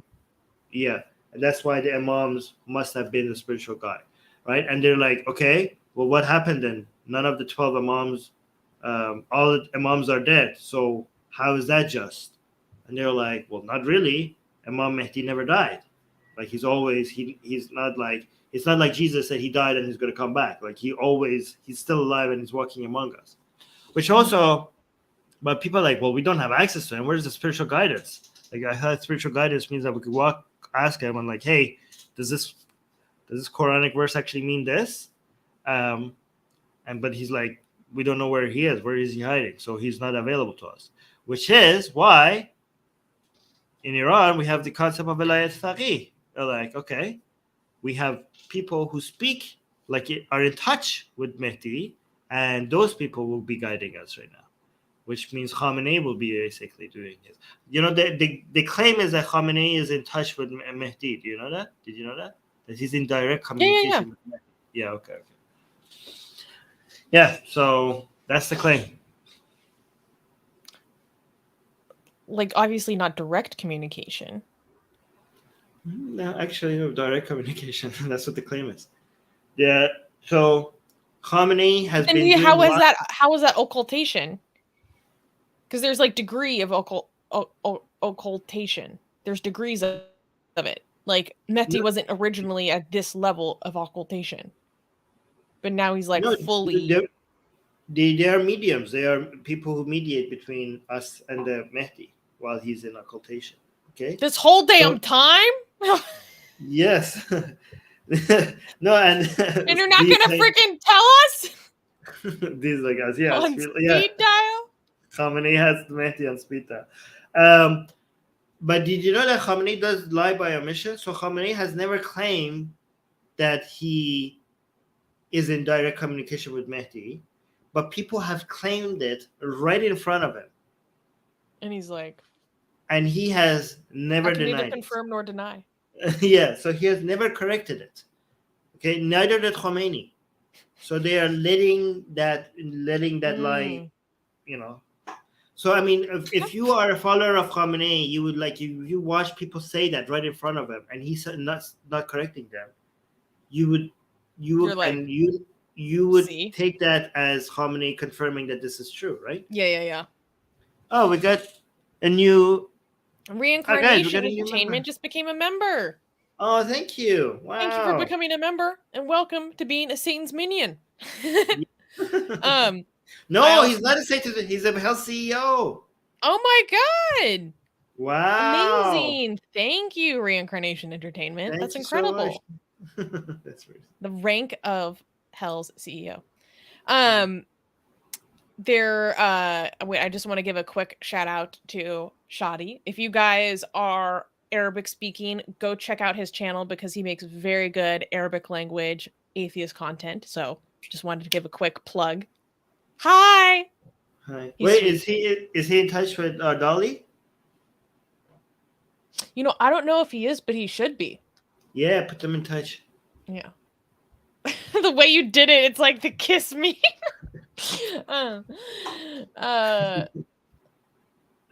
Okay, so let's go to the next question. Exposon is asking, is it required during war to dehumanize or demonize the enemy or other side and their people in order to motivate soldiers to fight in battle? Often it is used to justify war crimes too. So obviously it depends on what you mean by required. But here's the thing, it is actually psychologically very difficult for humans to kill each other. It's actually a very psychologically painful thing to do to another person. So, in my understanding of the reading that I've done on this topic is that actually there is some degree of dehumanization that does have to occur as a protective factor to the person who has to enact that violence. As a way to protect their own psyche, they have to ascribe less complexity to the person they're enacting the violence against. Because if they are less complex, they are less like a human. They are less like you. They are less relatable. So one of the processes towards dehumanization is called, defrization or something. Oh man, I wish I could remember what it's called. But basically it's this process of you slowly assigning less complexity to that person that you're against, because then they become less reflective of yourself, basically. If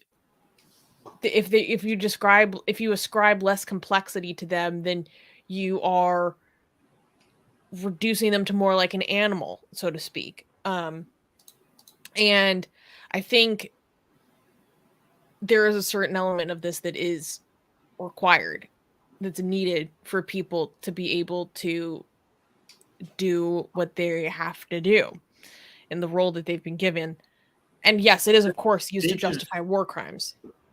That's dangerous because I think It's extremely dangerous. And it's not by required. I don't mean like there's necessarily, okay, of course, there's many cases in history where this is true, but there isn't necessarily someone saying these people are less than you. These people have, are barbarians. These people are blah, blah, blah. These people are, language that I cannot use on YouTube. There doesn't have to necessarily be someone drilling these things into you, indoctrinating you with these things. It can also be a much more subtle process that just happens within the individual. It doesn't have to be something that they're explicitly taught, because like I said, it's a psychological protectant. And so some of it can just occur naturally without you being explicitly directed to by like your commanding officer or something. There was a good Black Mirror episode on this. I don't know if you saw. The soldiers were required to put certain equipment on because they were told, like, I don't know, the environment wasn't safe, and the people that they were attacking, they all looked like bugs because of the equipment. Like, they didn't look human. They would look like alien or like something. I don't know. I don't remember the episode exactly. Yeah, that's a different level. Also, a real one. During World War II. The Yahtzees, again, I'm saying Yahtzee because of you two, they used to, before there were gas chambers, they used to blow up the Jewish people, right? That they needed to eliminate, right? And they were like, the soldiers, the Yahtzee soldiers, they were really, even though they were Yahtzee, they were like emotionally damaged by it, and the officers were noticing they can't do it. You know what I mean? Like there was a report that they had to go and pick up the pieces from like the trees, like they would be all over the place, right? Mad depressing. Yeah, and they were like a lot of them were becoming, it was like destroying the Yahtzee soldiers, like just doing that, like even. So, which is actually interesting because that it shows that they're still even the Yahtzes are still not completely weren't successful, because they have been very successful at dehumanizing Jewish people. Okay, and even after doing that, these people were still having trouble with carrying out orders, right? After all that dehumanization, even though these are Yahtzes, there's a limit on how much you can ask the soldiers to do. And that's why when they designed the gas chambers, it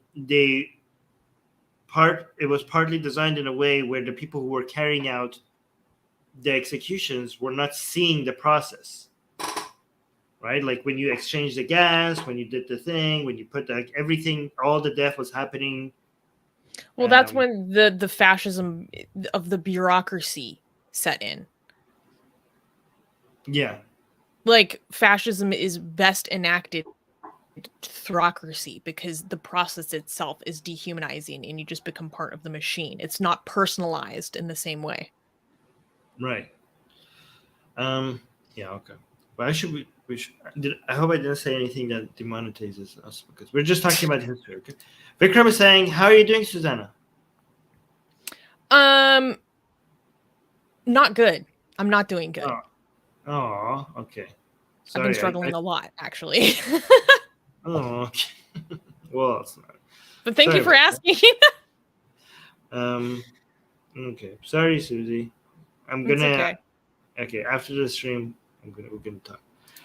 But she's saying, "Where's the join button? It's right next to the subscribe button. Thank you for considering to support us." Bashir. Yes, thank you. Or yeah, it's like a big blue button, at least on my computer. Yeah, and also just one last one here before we go back to patron questions. Nidemus is saying about your book, I have to finish Stephen Tiger's book first, then I'll get yours. Oh, thank you. I appreciate that. Yeah, my book is Why There's No God. You could get it on Amazon. Oh, also there's a free version of it, PDF version of it available if you subscribe to our newsletter. Link in the description. Oh, yeah. Yeah, so consider subscribing and get a free PDF version of the book. Okay, let's go to the next question.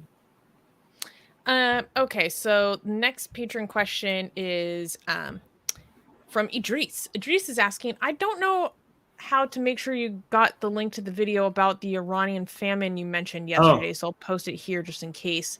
Okay, I feel good. like I'm spamming a bit, LOL. Idris, you are never spamming. Don't apologize, okay? I will add that to my playlist and I will watch it soon. Thank you so much for that, Idris. Oh, wait, he was just trying to send you a video. Idris, if you're a patron, you can just send us messages. Like, the inbox on Patreon is the best way to contact Armin. In death, we hope to be we can hear that. Yeah, I know. My mouse is not working. Sorry about that. My mouse just stopped working at the worst time. Okay. Okay, so cool. That sounds like something that you're going to follow up on later. Yeah. And Oxymoron is asking opinion on the Hindu Mahasabha's proposed pre-independence constitution, especially the human rights aspect. Did you have the time to do the research on this? No. Unfortunately, yes. Yet again this week, I did not have the time to do the research on this. I apologize. Yeah, we don't know much about this. Let us know if you want us to look into it. Well, yeah, he does. That's why he asked, and he included a source for the second week in a row. Oh, wait, we could. Oh, yeah, he did? We can look it up right now. Yeah, it's the second week in a row, so we should actually, I think. Do you want to look it up right now, or you're not in the mood for it? The link is on Patreon. Okay. I will bring it up. Here. Nanda is saying, Susanna looking dull. Let's light up her face, and gave a bunch of hearts, which is actually quite endearing because Nanda freaking hates us. Aw, no, actually, this means a lot when it comes from Nanda. Oh my God, this is like very Nanda sweet. calls us idiots on a weekly basis. Oh, Nanda, that's very sweet. See, doesn't that give you hope, Susie? Like even it did make me smile, obviously. Yeah, good job, Nanda. Look, you made her smile. Good job, Nanda. Thank you for that. Oh, I don't know why that makes me feel so happy because Nanda, see guys, Nanda disagrees with us and hates our takes so much, but this shows that we can reach out to us. Usually calls us Islamists. Yeah, even though we're Islamists, he still cares about our happiness. That's very sweet. Thank you, Nanda. I don't know why that makes me feel so warm inside. Okay, my mouse is not working today. Maybe it's running out of battery. Vikram is saying, you guys may be idiots, but you're Nanda's idiots. Okay, hold on. I don't know what this is. This seems like... Oh my God. This is the link that you sent us? Yeah, no, it's a full-blown constitution. Okay. You wanted us to read this? Give our take on the human rights aspect of it. There's a lot to go. There's a lot. This is why I was like, I can't research this right now. There's a lot going on in my life. Okay, yeah. Can you actually, maybe we should, read an analysis Oxymoron, of it? let's make a compromise. Give us a specific section of the Constitution, okay? Or maybe give us an analysis of it, and then we read the analysis. How about that? Or someone's take on it. I mean, there's a lot to get into here because this is pre-independence, right? Yeah, Kenny's like, that's going to be a bit of work. Yeah, yeah. Okay, so Oxymoron is saying just scroll down to the fundamental rights section. Okay. Control F, fundamental rights. Oh my God. Oh, I'm searching the wrong tab. Sorry. Oops. In the meantime, I will answer this question quickly.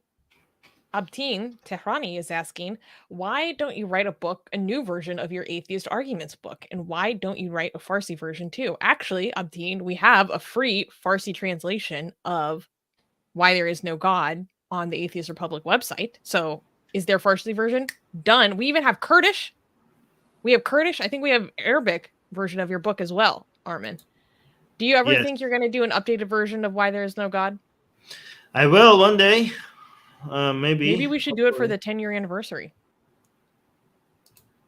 Like 10-year anniversary. No promises. Edition. That's 2 years from now. Okay. Hopefully, yes. Inshallah, please. Inshallah, please. Okay, let me read the fundamental question. Rights. Yes, fundamental rights. Okay, scroll down. There we go. The fundamental rights of a citizen of the Hindustan Free State shall, as hereunder, be all men and women shall have equal rights as citizens. Cool. I agree. All citizens are equal before the law and processes of equal civil rights. There should be no law, civil or penal, substantive or procedural, of a discriminative nature. I like that. All citizens have an equal right of access to and use of public roads, public wells, and all other places of public resort. I like that. Also, low-key anti-casteist. I like that. All citizens have the right to free elementary education and of admission to any educational institution maintained or aided by the state is without distinction of caste, color, or creed. Cool. Every citizen shall have the right to keep and bear arms in accordance with the regulations made on that behalf. Cool. Scroll down some more.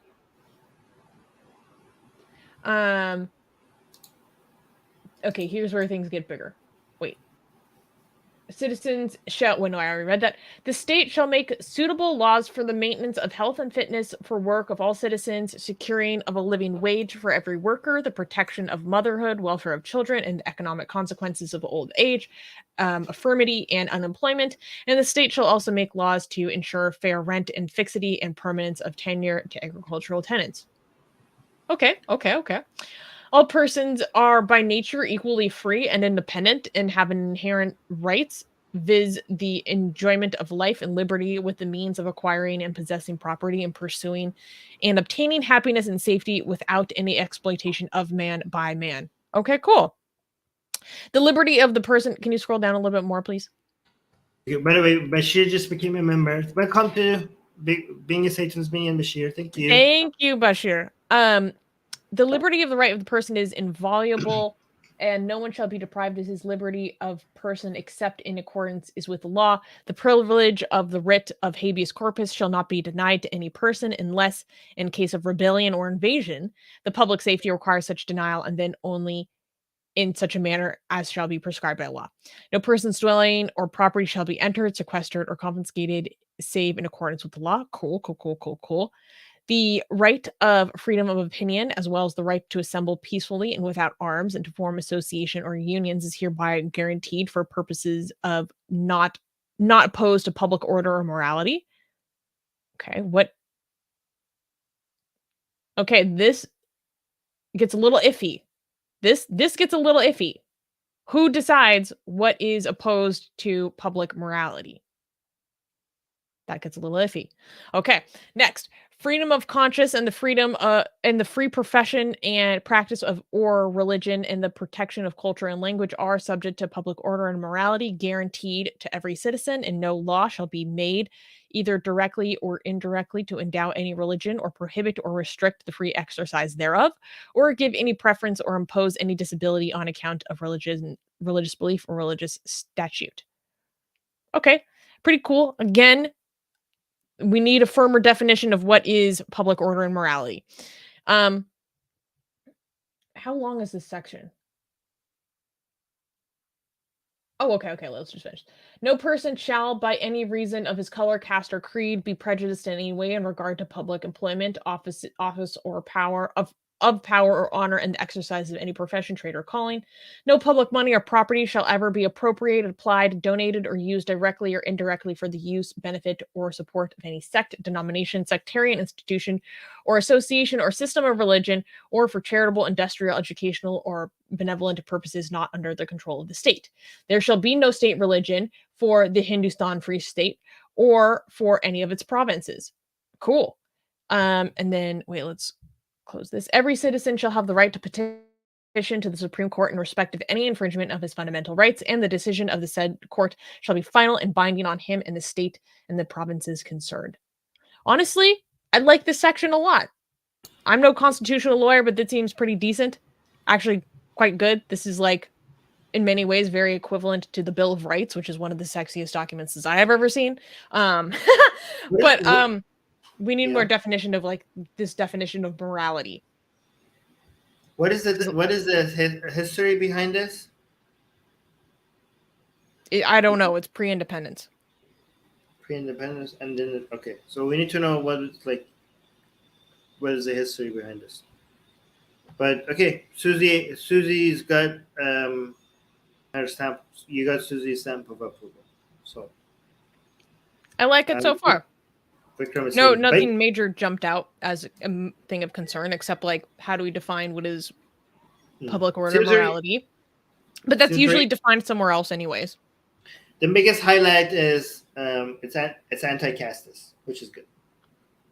Yeah. Explicitly so. Explicitly anti-caste, which is good. Yeah.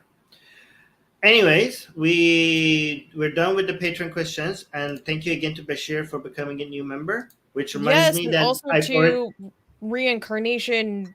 Shoot, what was the full name? Reincarnation something. Entertainment. Yes. Thank you to our new members. Because we have new members, I should go check to see if we can get new emojis. Oh yes, guys! Whenever we gain more members, we gain access to more emojis, and I have tons of emojis like in the vault, like ready to be released upon the public. We just need more members before I can give them to you. So this is exciting. Maybe we can have more now. Also, another thing is because you're members, you can come talk to me live on air. Susie is about to head out, right? And I will be talking to members who want to come. And I already see Eben Kaim is already ready to talk to us. So the way it works is that I already posted a link on our community tab on our YouTube page, the community tab, but only for members to see. So if you click on it, you should be able to come up and talk to me live on air. Anyway, Susie, do you want? Yeah. Music Guy is pointing out that we have a member question from Reincarnation Entertainment. Where did it go? Member question. Where did it go? Oh, here. This is. Oh, okay. I will let you take this, Armin. This is your realm. Reincarnation Entertainment is asking, what is your best counter to the argument from contingency? Okay, so the argument for first of all, what you get, okay, is not what we understand as God. Okay, the ultimate. There's many problems with it. First of all, it does so much work to get to convince you that there's some reason behind the existence of everything, but it does nothing to show you that thing is a self-aware, conscious entity, okay, which is necessary for it to be able to be referred to as God, right? Like you do all this legwork, and I was like, okay, fine. Let's assume that all of this is right. All you get is like, there's a reason for everything. Well, whoop-de-doo. Is that like, how is that God? When people say God, they're talking about a conscious, self-aware creator of the universe. They're not talking about the reason for everything exists. People are asking what is the argument from contingency? What is the argument, and then how would you counter it? Like, define it for people who don't know. Well, I mean, everything is contingent on everything else. So basically, like, that means like the universe is so therefore there needs to be something a first mover. A first mover, something that is the reason for everything without it having a reason. Okay, so let me actually find a better summary for it, because I think I just butchered it. It's basically saying that there has to be something that set everything into motion. Yeah. So it's basically the cosmological argument, right? Or the argument for contingency. It's like examines how every being must either be is either necessary or contingent. Since not every being can be contingent, it follows that there must be a necessary being upon which all things it depends, right? So there's so many fallacies here. Okay, first of all, it says everything is either everything is a contingent, right, on something else, right, but except God. So it commits the special pleading logical fallacy, right? So it says like everything requires something else for it to exist, except and like what about except thing. God? And I say like, why not this thing? And there's no good reason for why that one thing does not require something else for it to exist, right? And the only reason that they have for that one thing, not like God not needing anything else, is that you can't have a regress to infinity. Like you can't have this chain of one thing being dependent on another thing go forever. It cannot be infinite. And then you ask them why it cannot be infinite. They have no good reason for it not to be infinite, right? And then like, okay, fine. Even if we agree that it can't go forever, why can't that necessary thing that is not contingent on anything else, why can that one thing not be the universe itself? And again, they have no good argument. They're like, no, it must be God. It can't be the universe itself, right? Also, the whole argument of why everything is contingent on something else, say, well, where did you get this? They're like, oh, because we observe this in the universe. Everything requires something else for it to exist. And like, so that they apply that to everything. So they're doing a hasty generalization, right? They are doing a logical fallacy. They are that the attributes of what is that logical fallacy when something within a category, like they look at the attribute and they generalize those attributes to the entire system. And that's, I forgot what the logical fallacy is called, but you can't do that. Like, for example, you're looking at the universe, you're like, oh, everything that I'm seeing that exists, it requires something else before it for it to be able to exist, right? So it's contingent on something else. Therefore, the whole universe must also be contingent on something else. That's not necessarily the case. And I think Bertrand Russell had a good example for this. He said it's almost as if saying, like, look, society is made out of humans, okay? Every human has a mother, okay? Therefore, society has a mother, right? Where's society's mother? Like, that doesn't make any sense. You're looking at her, bitch. No, like, just because everything within the universe is contingent on something else, that doesn't mean the universe itself is contingent on something else. You cannot just apply. You can't just apply that to the universe itself. Maybe it doesn't apply. Maybe it applies. Maybe it doesn't apply. Okay. Maybe the universe is. Maybe it's not. Maybe that one thing that is not contingent on anything else. It's just the universe itself. You cannot be like, no, because the parts of the universe are contingent on something. This must also apply to the universe. You haven't proven that this must apply to the universe, right? Just like, mother, society doesn't have a mother, even though every single member of the universe of the society has a mother, right? It doesn't necessarily apply, right? I don't know is that clear? Am I explaining this well? Does that make sense to you? Like there's, makes sense to me. Yeah. The whole infinite regress hasn't been proven to be not an option. People are like, oh, you cannot have infinite regress like this. Like you cannot, like, this is contingent on this, contingent on this, contingent on this. Like, you cannot have this forever. I'm like, why not? I'm like, because that's ridiculous. It cannot just go forever. Like, why is it ridiculous? So like, just because it sounds ridiculous to you, it doesn't mean, like, there's so many things about the universe that is beyond our common sense, right? Like the fact that the time and space can bend, that sounds ridiculous, but now we know that happens, okay? Like the fact, so given that, so infinite regress might be something that is counterintuitive, but it's truth. Like Ghazali, so the whole was challenging this. Ghazali was like an Islamic philosopher. He was saying like infinite regress, if infinite regress was a thing, like, I don't know, like the number of times, like let's say for example the solar system was like forever, right? and we knew like the Earth takes a certain time to go around the sun, and Mars takes a separate enough time, another amount of time to go around the sun, right? And he says like, but if this was happening forever, given that we know right now that this hasn't been happening forever, but just assume if this was happening forever, then the Mars and the Moon and the Earth have been going around the sun the same number of time, because they've both been infinite. And he says that's ridiculous. How could they both been going around the sun the same amount of time? Like, because infinite is basically equal to infinity. But now we know that is not ridiculous. We know that we have different concepts of infinity, right? So, for example, all odd numbers are infinite, but also all numbers are also infinite.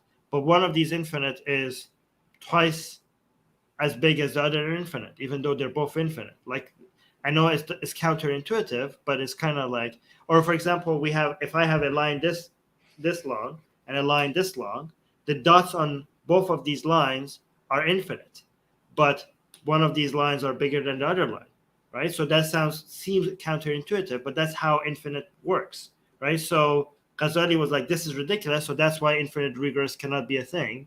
But just because you can't comprehend it, it doesn't mean that it's not a thing. It's a thing. Anyways, did I answer your question? Okay. Yeah. Really? Yeah. So yeah, I think I did.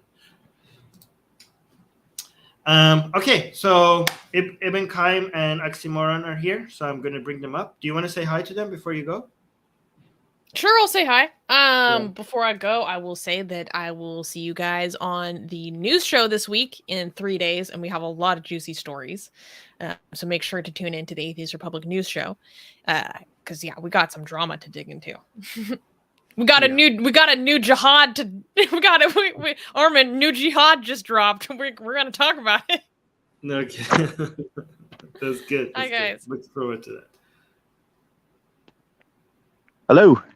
Hi. Hello, Susanna. How's it going? You all right? Sure. Yeah, but it is. I'm gonna go. Wait, Susanna. No, thank Do you you. want to review Kashmir files? Oh my God, we already done that, man. Oh my, yeah, we you did did. that, Oxymoron. Yeah, Always the same Susanna topics. and- Yeah. Oh, maybe yeah. I think we should discuss Kashmir. No, I've got Do you want another to? topic to bring up. Yeah, Oh, okay. We will I haven't seen the discuss it film. later. I haven't seen the film, so I can't really discuss it. So, Thank you.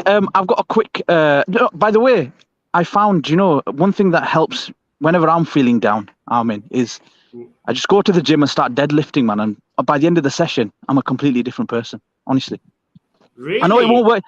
It might not work for everyone, but for me, it works.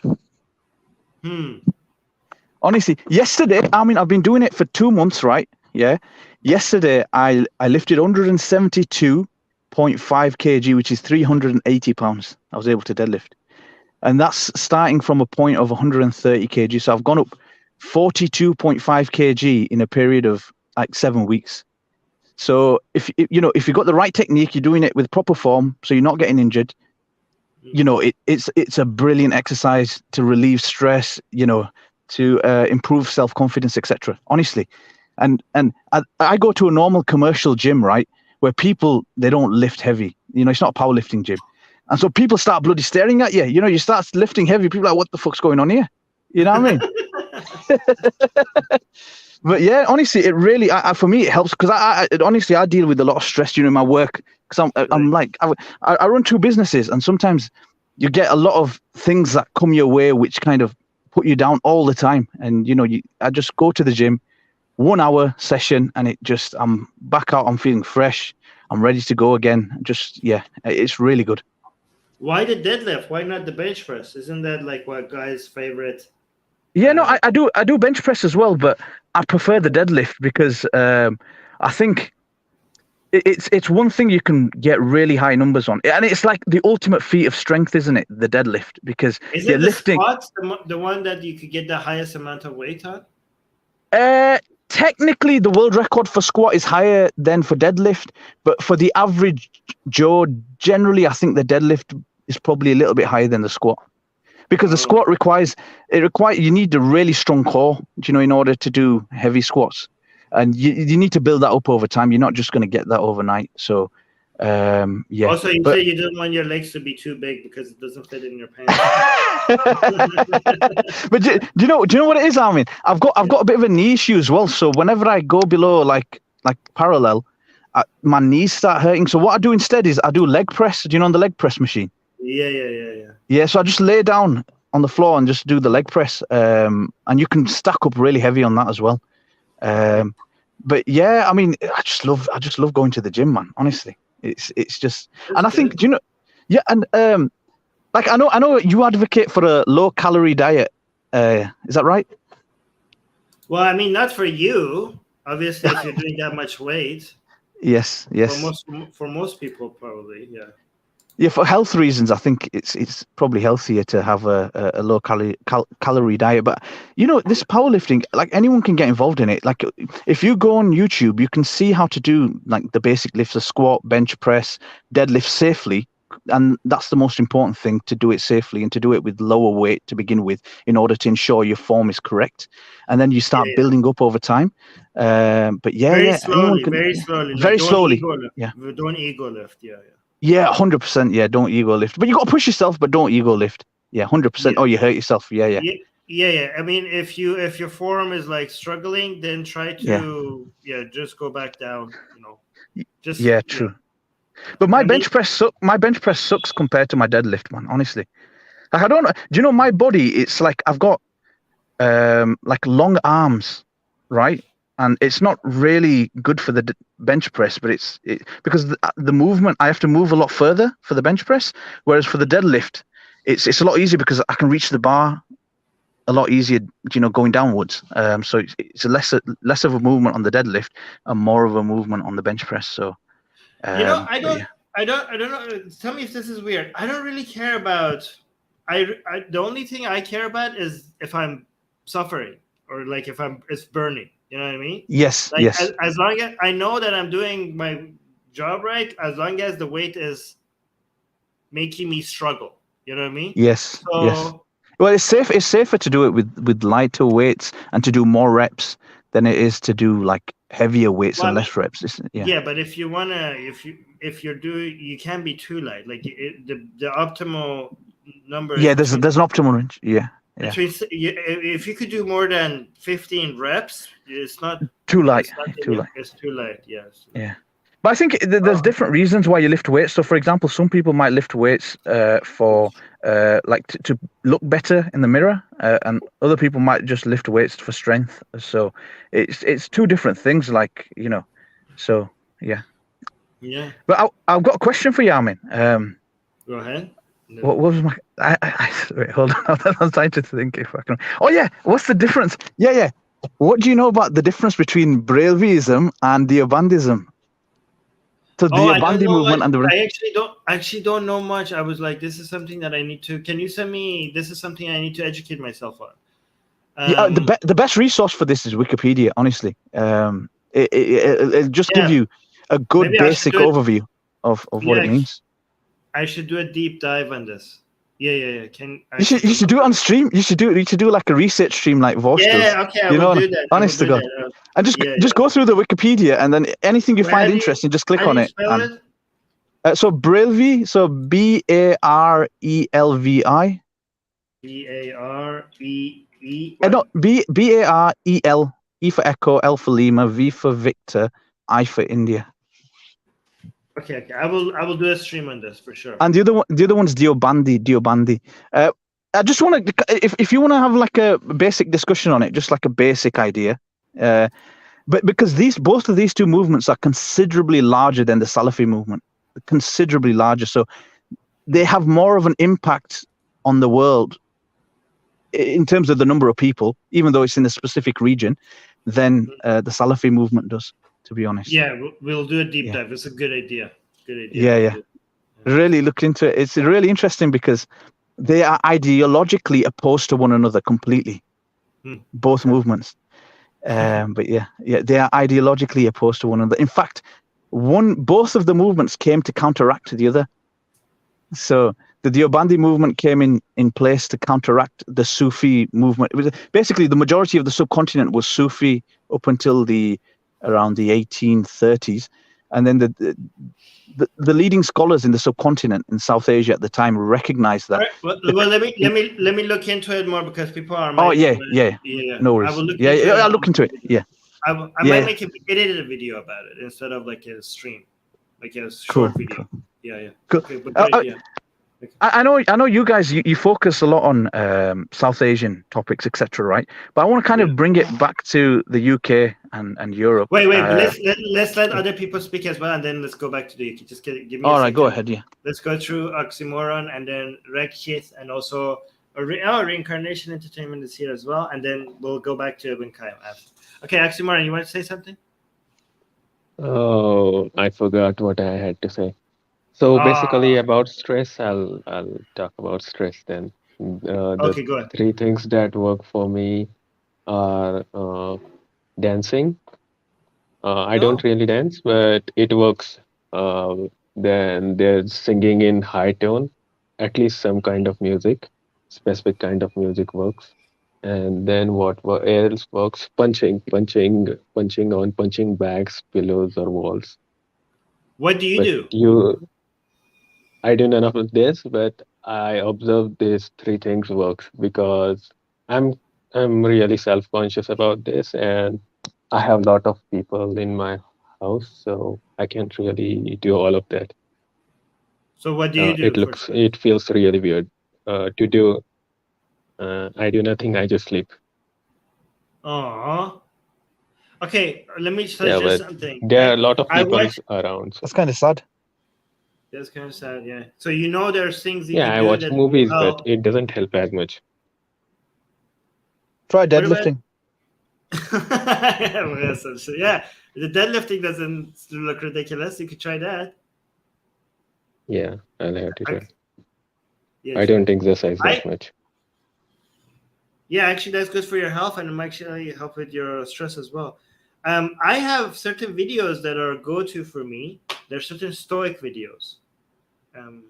And every time there's something really significantly bad happens, if I watch them, it just pumps me up and it makes me feel like, I can deal with it. It's fine, Idris, your microphone is not connected. Also, animal videos, the cat videos, they also look very, very good. Oh, actually, that gives me an idea. Get a puppy. Can you get a puppy? That really helps. It requires a lot of maintenance. So no. Yeah, but the maintenance is the point. When you take care of the puppy, that actually, the work actually makes you, the fact that you're taking care of it. No, I'm very lazy, and I don't really like animals that much in real life. I didn't like being a pet owner until I became a pet owner. Okay, so you don't know. Like I think puppies are tried. Okay, borrow someone else's. I also feel bad when they die. They die in like 6 or 7 years. So that's also the point. I had a cat when I was 6 or 7. I used to cry about for 2 or 3 months then. So maybe I'll do it. Maybe okay. Hi, Armin. Anyway. Hi, Rakshi. Yeah. So actually, I saw your message in the Ex-Atheist Instagram. So you were the one actually contacting us. So actually, I run that page, Ex-Atheists. Oh, fantastic! I'm so glad that we're in touch now. Yeah. Okay, good. Okay, well, thank you. So, are you interested in doing collab work with each other to go after Hinduism? Yeah, I mean, definitely. I mean, I can talk. So usually I wake up kind of late. I mean, because of my schedule. So so today, because you're doing till 11 a.m. IST the stream, so just few minutes back I woke up having my breakfast and I came back here. Yeah. Okay. Well, I mean, if it's okay, even if you can't do streams with each other, what we can do is like we could collab on content, okay, and we could make edited videos in collaboration with each other. Would you be interested in that? And I could like advertise it. I could like get some ideas from you, and I could make an edited video with some of your ideas, and then like maybe advertise your channel in my videos. Yeah, sure, Armin. Okay, cool. That would be good. By the way, guys, check out Ex-Atheist. You're on YouTube and on Instagram. You create content against Hinduism, right? Yeah. Yeah. So guys, check out. Just search for Ex-Atheist. It's really good. It's a really good resource if you're looking for memes or ridicule of scripture. It's a Hindu scripture. That's a good place to go to. All right. Let me see. Reincarnation Entertainment. Hi. Hello. Hi. How are you? Good. How are you? I'm good, thank you. Yeah, I've been a long time fan. I've been meaning to sign up for ages. So yeah. Well, thank you. Thank you for your support. No problem. Yeah, thanks for what you do. I really appreciate it. So that's good. Oh, that's fair. Yeah. Do you have any comments or any questions today? Yeah, questions. Well, I talked about the argument from contingency. You talked about that already. I need to review that because I don't have very good concentration or memory. So I have to go over the video again. But yeah, I had one about Islam. Well, it's more of a comment and a question. It's like the Quran is so undetailed, like the embryological developments. How could that be written by a god? How could that be authored by a god? I don't understand why Muslims would even think that. I mean, they say, I don't know, they say Muhammad couldn't have known it otherwise, but the Greeks knew it 2,000 years before. So how is it that because it's so undetailed, the embryological development specifically, there's almost no way I can see that was authored by a god. Would you agree with that? It got it wrong, by the way. Yeah, I mean, and not only is undetailed, it got it wrong. Like it gets the order of the flesh and the bones being made. It got it the other way around. It also tells you, the Quran also tells you that man's sperm comes from his backbone. Like we also know that that's not the case. Like it's so obviously wrong. Yeah, I don't know how could anyone could believe. And yeah, they say like how could the Arabs known back then how like the fetus what the fetus like. I mean, people, there are so many mothers have they're I don't know what it's called when the pregnancy miscarriage. Yes, they have miscarriages, and they see the fetuses come out, and humans have seen the different stages of fetuses for ages. Like I don't understand how you think like, oh, just because it's the mother's womb, like because they didn't have access to modern medicine, they couldn't have known what a fetus looks like.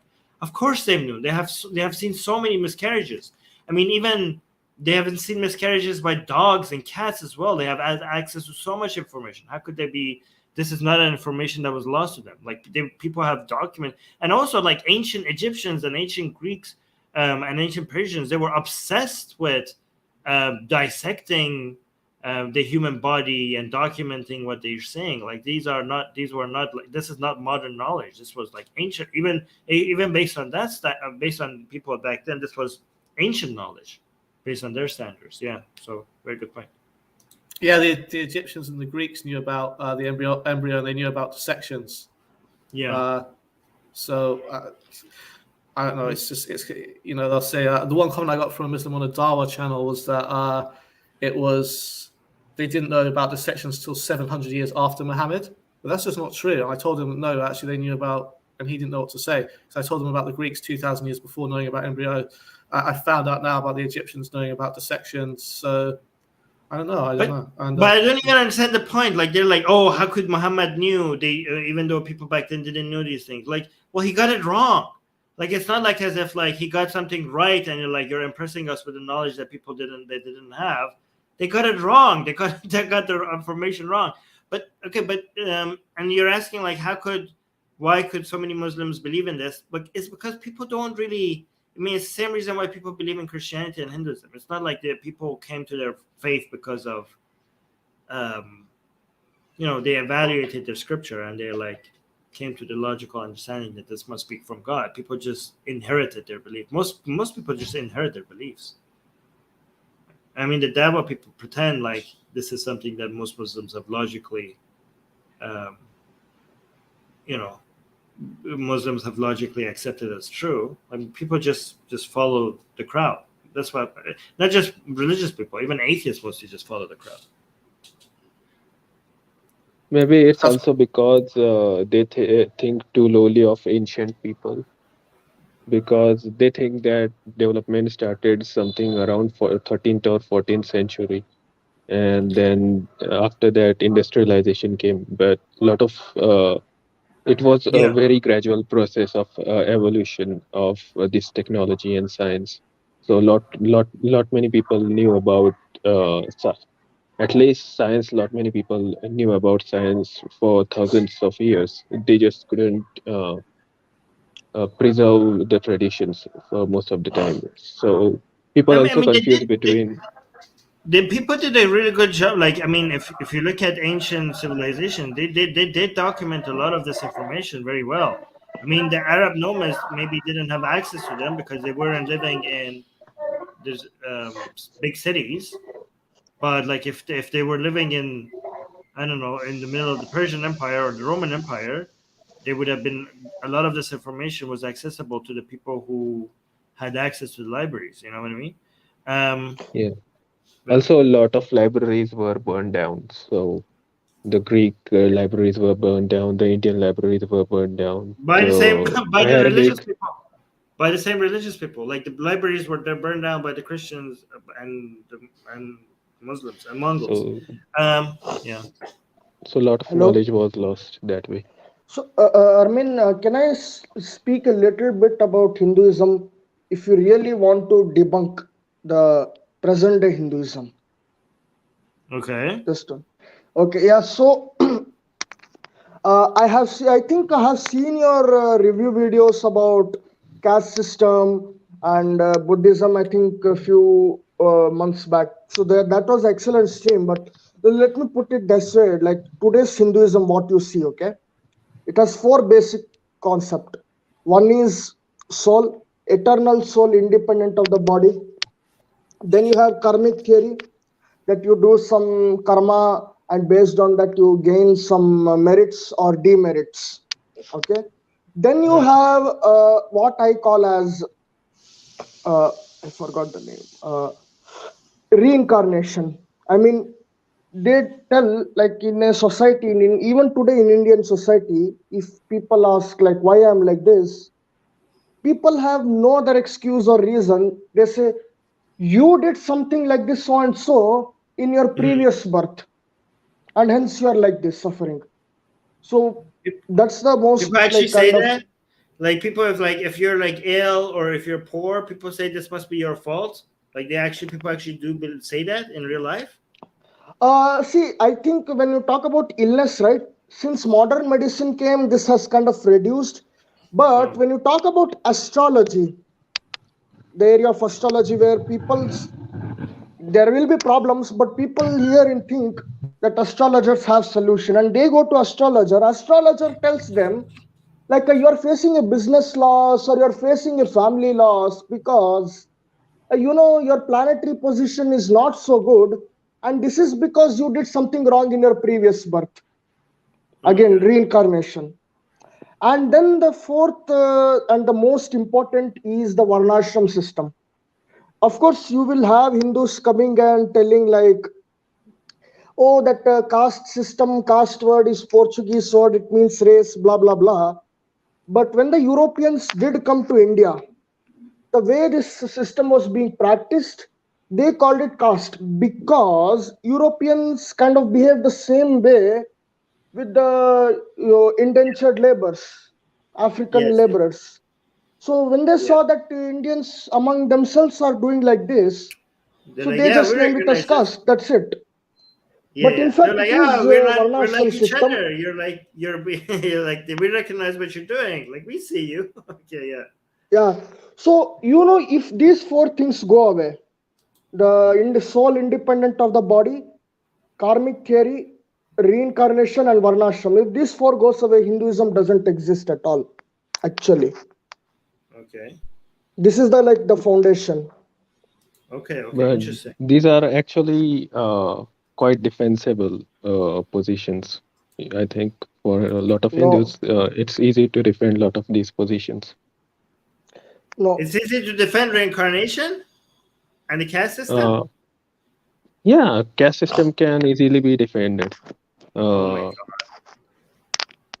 So I'm not always casted, but there's there's different kind of societies. So there's nomadic society, which is very egalitarian and very, very violent. So basically it's spectrum. So Islamic society was in so many ways very, very unstable society. And it was very egalitarian because the agriculture in that part of What the about world wasn't practiced as much. right now? Do you think the caste system? Okay, so like if you are just saying this was just the natural, the way of doing things in the past, and there was no other way to do that. Okay, because this is just how societies develop. Okay, and this is how they did it then because of the material conditions around nomads. This is obviously naturally what they would live like. So this is the material conditions in India would cause them to live like based on the caste system and stuff like that. If that's your argument, okay, fine. We're talking about right now. Do you think there's any justification for the caste system right now? But as of now in India, yeah. So a lot of society is still agrarian. So caste will be product of agrarian society. We're not saying there's a two. Okay, I'm not asking whether or not if the reality is that it will happen or not. Okay, I'm saying I'm asking if you think it's justified. Because if you're explaining things and you're saying like this is just going to happen, okay, that is not a justification. Because I could use the same arguments to justify terrorism based on the line of reasoning that you're using. You know what I mean? Like I could be like, oh, like why are you criticizing terrorism? Obviously, when this happens and this happens and that happens, you're going to get terrorist attacks. Like this is just naturally what's going to happen, right? But then you're confusing the explanation of something with the justification of it. I understand that what you're saying explains why casteism happens, but it doesn't justify it. Do you understand the difference? Okay, so if we compare the other models, so it always will boil down to comparing between different models of societies. So if we see it that way, I think it can be justified in so many ways. Hang on, oxymoron. Hang on. What you're talking about caste system, right? Here is the thing.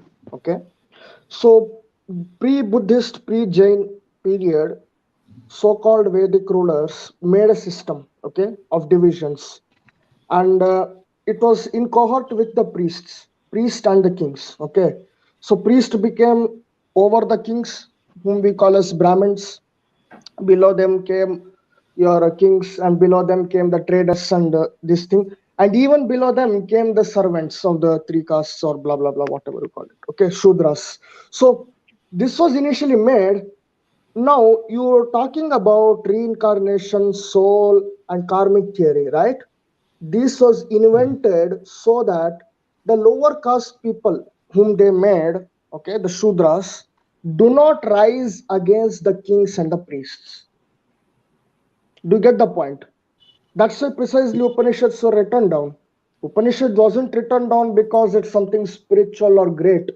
Upanishad was written down because they didn't want the Shudras to rise against them and start questioning them or criticizing them.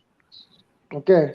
Guys, make this quite short because we want to make sure Edison Vikram speak as well. But go on. And then they invented the idea like to explain to these people that you are a Shudra because you open a Chandogya Upanishad fifth chapter, second verse. I'm just not forgetting, but it is there in Chandogya Upanishad. It clearly says that someone is a Brahmin or a Kshatriya because he did a good job in his previous life, and somebody is a dog, a Shudra, or a outcast because he or she did a bad job in their previous life. That's what it says, right? So this was deliberately created to maintain the system. The idea of karma, the idea of soul, independent of the body, and the idea of rebirth. You cannot explain rebirth without soul independent of the body. And you can, if you have to explain, that's why they made it. So much long scriptures, they kept writing it, right? So that was the idea. And there is nothing spiritual about any of these things. They are just political tools. You remove these 4 things, it doesn't exist, Hinduism. How are you going to prove soul independent of the body? That there is something called a soul, which we call as Jiva or Brahman in our language, independent of the body. It can survive the death and it reincarnates as person in different castes. Okay, so first thing, the soul and the material body are not 2 independent things. Basically, if Brahman is all everything, so basically he's also material and what you call soul. So there's no differentiation. Hang on. Where is it written it's material? You have to show me the reference. Where is it material? Brahman is not material. No. Who said Brahman neither is, or soul Brahman is is kind everything, of material? so it is also everything. So basically, there's no real separation between Brahman and material. So then That's you're what following Buddhist. monoism is. Wait, that means the same things are also told by some Buddhists as well. That everything is dharma, everything is like this. He probably Armin can do a live on Mahayana sect of Buddhism. No, Buddhism They also say essentially is similar very things. So the philosophy of Buddhism is very different. They don't no, actually believe in my Brahman question and the is, soul. how are you? Wait. So you're saying material is independent, but then your Bhagavad Gita, you read chapter 2 from 26 verse till 28 verse, it talks about soul independent of the body, which survives after death. How are you going to tell that something survives after that and reincarnates? But then you will have to read the Adi Shankara's version of it and take on it. Adi So Shankara, Bhagavad Gita is not by here itself only a thing. Here scripture. is the thing. The first commentary of Bhagavad Gita is written by Adi Shankara. I'm talking from there only. I think there exists You're jumping the post. What you're doing is you're jumping. I'm asking about how are you going to prove there is a soul independent of the body? It leaves the body, it survives the body, and then it comes back as something based on different world. And you attribute that to its karma. Huh? Okay, so the effect on societies of reincarnations are real. But Shankara's explanation is Shankara doesn't say the soul migrates, the Atma doesn't migrate. But Bhagavad Gita says so. The concept of Maya. Bhagavad Gita it says appears so. to migrate. Yeah, so he has interpretation of Bhagavad Gita. So Shankara has interpretation of Bhagavad Gita. Then Ramanuja has his own interpretation of Bhagavad Gita. So people, the Bhagavad Gita by itself never mattered. Wait. It's a smriti. Hang on. So my question here is, what about people who say that soul survives after death, that only body dies, soul exists? How are you going to explain that? And now when we are countering this, you're telling that everything is material just because we are countering here. No, but look, I never said the contradictions don't exist. He has a certain philosophy and it has explanation for it. So basically, the Brahman never changes. The change appears to be the illusion. Wait. Brahman never changes. So you just said that everything is material. Everything in this world changes, folks. Even big rocks, millions of years rocks erode. And you're talking Brahman is a material and it doesn't change. I mean, but then there's what are you concept of making Maya sense too. here? Come on. So whatever changes is Maya. So that's the whole point. What? The change is an illusion. So he explains a lot of this. Again, which text have you read? Have you read the Brahma Sutra Bhashya of Shankara? Are you saying this? Or are you saying the Shankara's commentary on Bhagavad Gita? Where are you quoting all this from? All Prastantri. He has all Prastantri makes the claim. And even after that, his, I think, Madhava, Yeah, Madhava. Okay, so that means, so if you are saying Brahman or a Jiva is something like material, you don't need that then. There is no necessity of even talking about it or need that. So You there can are just three talk about levels. plants, animals. There's You can talk absolute about cells. reality. You can talk about DNA. Enough, end of the story there. Why do you need even that? If you say it's kind of material and it's not independent of the body, then that's not required. I mean, you can just talk about your health, which was just Armin was discussing. So the reincarnation. You don't need anything else. Why There's anything else three is level required? of truths, Rituals right? or puja. Okay, so there's three levels of truth, right? So there's absolute level, then there's transactional truth, and there's dream state. All right, guys, two more minutes before we give the Idris and Okay, Vikram. I think I'll go on his channel and we will discuss about this. It's better if we do that way. But this is very interesting. I think it was very good that we had this discussion. But yeah, we could actually do more of this. About social effects, he's very right.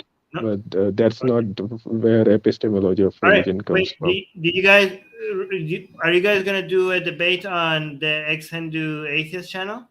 Would you guys be interested in that? Yeah, I mean, he's fine. He can come on our YouTube channel and debate as well. But anyhow, okay, guys, if you're interested in a debate like that, okay, go on.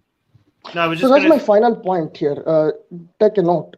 So, what's happening is I'm asking him simple question, and he is just jumping around. He's going different. Okay. The main point is ultimately, if we talk about material world, I'm all for materialism, nothing, no issues. Okay, if you talk about body, science is good enough to explain how our body works or how we are, what we are, how we have evolved. That's good enough for us to understand. So that leaves out zero scope. I would say zero scope for a concept like Jiva, Brahman, Atman. We don't need that. Okay. And when that is not there, then there is nothing called as karma, papa or punya. When there is no karma, then there is no varnashram or caste system. There cannot be.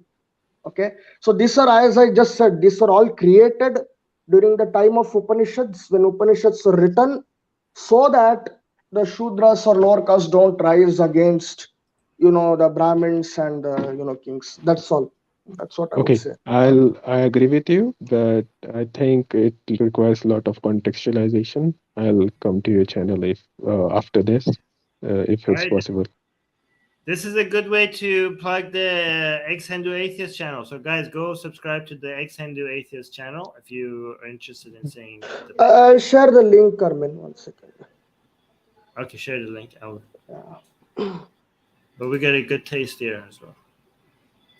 All right, so where are you posting the link? In the private chat? Yeah. Okay. Okay, yeah, like, subscribe, and turn on notifications. Yes, please do that here and also on the Atheist, Ex-Hindu Atheist. Anyways, while we wait for that, let's see what Idris and Vikram have to say. I don't know who wants to speak first, Idris or Vikram? Yeah, sure. I don't mind going first unless Idris wants to go. Are you here, Idris? Yeah, you can go first. Okay, thank you. So yeah, hey Armin, how are you? Good. How are you? I'm good too. Yeah, I just wanted to ask a few questions and sorry, I was listening to the debate so much, I forgot my question, but yeah, it was gonna be about the chat you had with the playing with fire guy. I just wanted to know what were your thoughts about it. Yeah, I think So basically, can you tell people who he is? I had a live stream with a dating coach. Right? Yeah.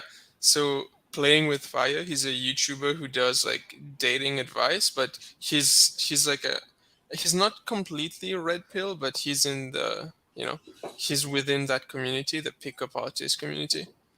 And yeah, Armin had like a debate or a chat with him. Yeah, I really enjoyed talking to him. I mean, we had enough agreements and enough disagreements to be able to bond, but also have a debate. I just very much disagreed with him on the pandemic stuff. Like, I don't know how it ended up there, but we started talking about dating and dating techniques, and then all of a sudden we went into politics, and eventually we ended up talking about, the pandemic, the coronavirus, right? And that one, we very much disagreed. And I think that was the highlight, wasn't it, Vikram? Do you think, of our discussion? I think that was the main point, the one. Yeah, like at one point, I just stopped paying attention for a few seconds. When I focused again, you guys were going at each other on that stuff. I don't want to say what it is because I don't want YouTube stuff to like, I was startled for a second. I was like, how you guys were just talking about dating? How what's the relation to this? Alex, I guess I'm friends with Alex. I don't agree with him too much on like I guess he's more left wing than a lot of red pill people, but he has some. He seems to have some like beliefs that I just don't agree with. I'm more blue pilled, but he's interesting to listen to, so I like listening to his stuff. Yeah, I'm thinking of like maybe figuring out what works. In the he has inspired me to figure out actually scientifically what works for dating techniques, and maybe translating that to Persian and like doing some content for our Persian community, because there's a lot of bad information being sent around, and I think like maybe I could help out in the Persian community and like, guys, this is what has been proven to work, so stop listening to other people. I don't know. Like, I don't know if that would be a good content for our Persian channel, but it has inspired me to do that.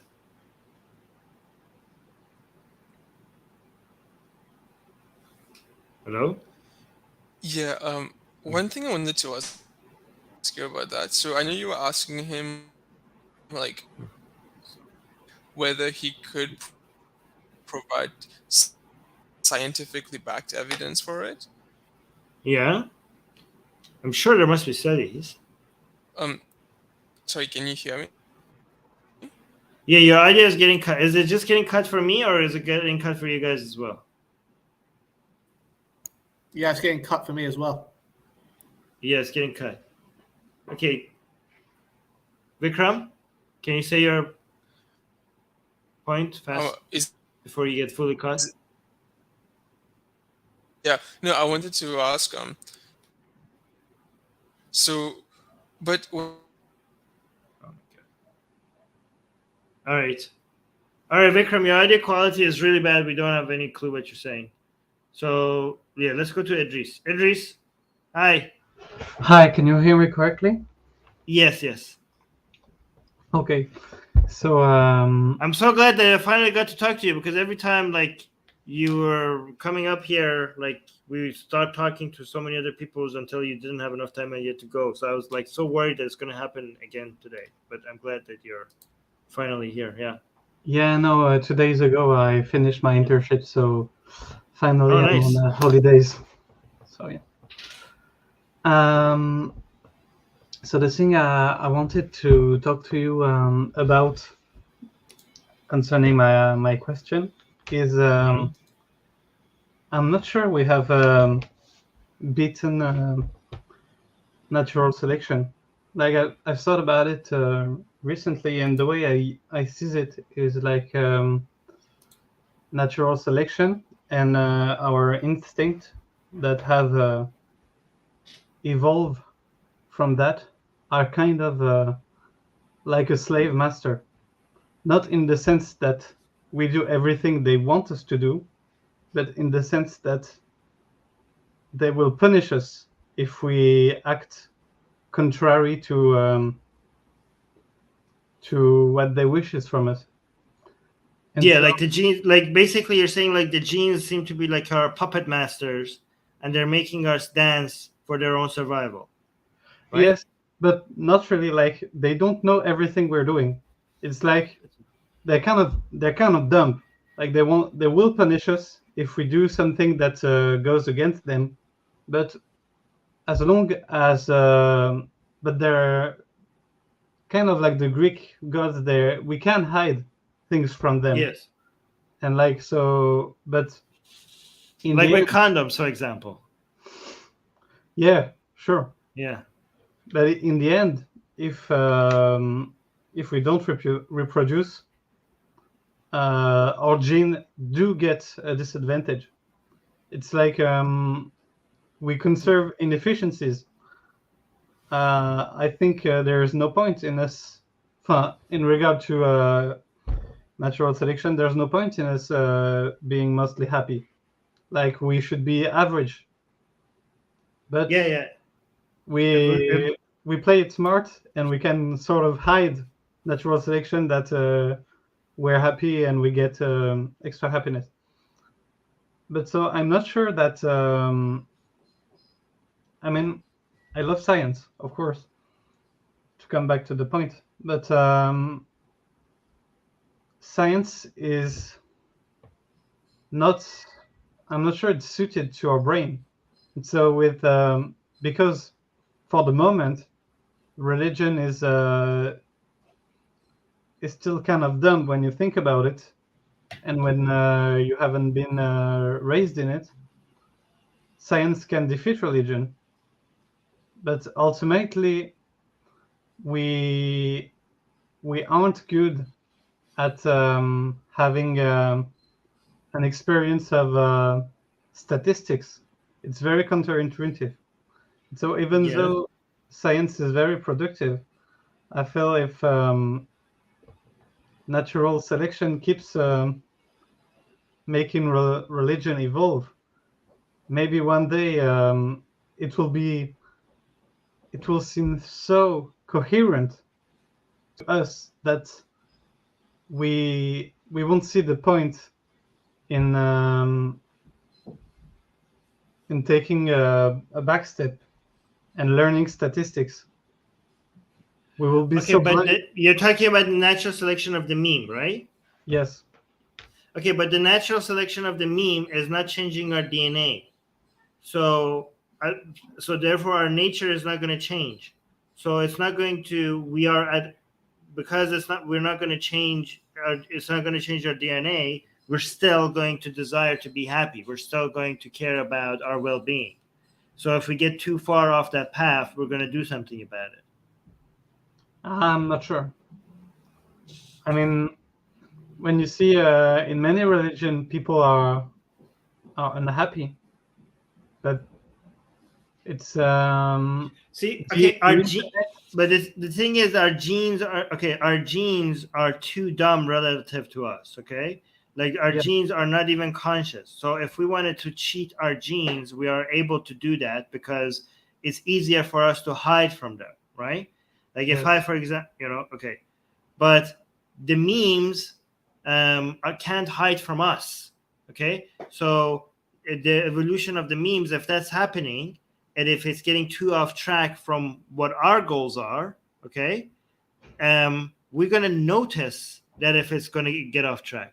Like, for example, so again, our genes to us are what we are to our memes, right, in this relationship. So the genes are the source of information.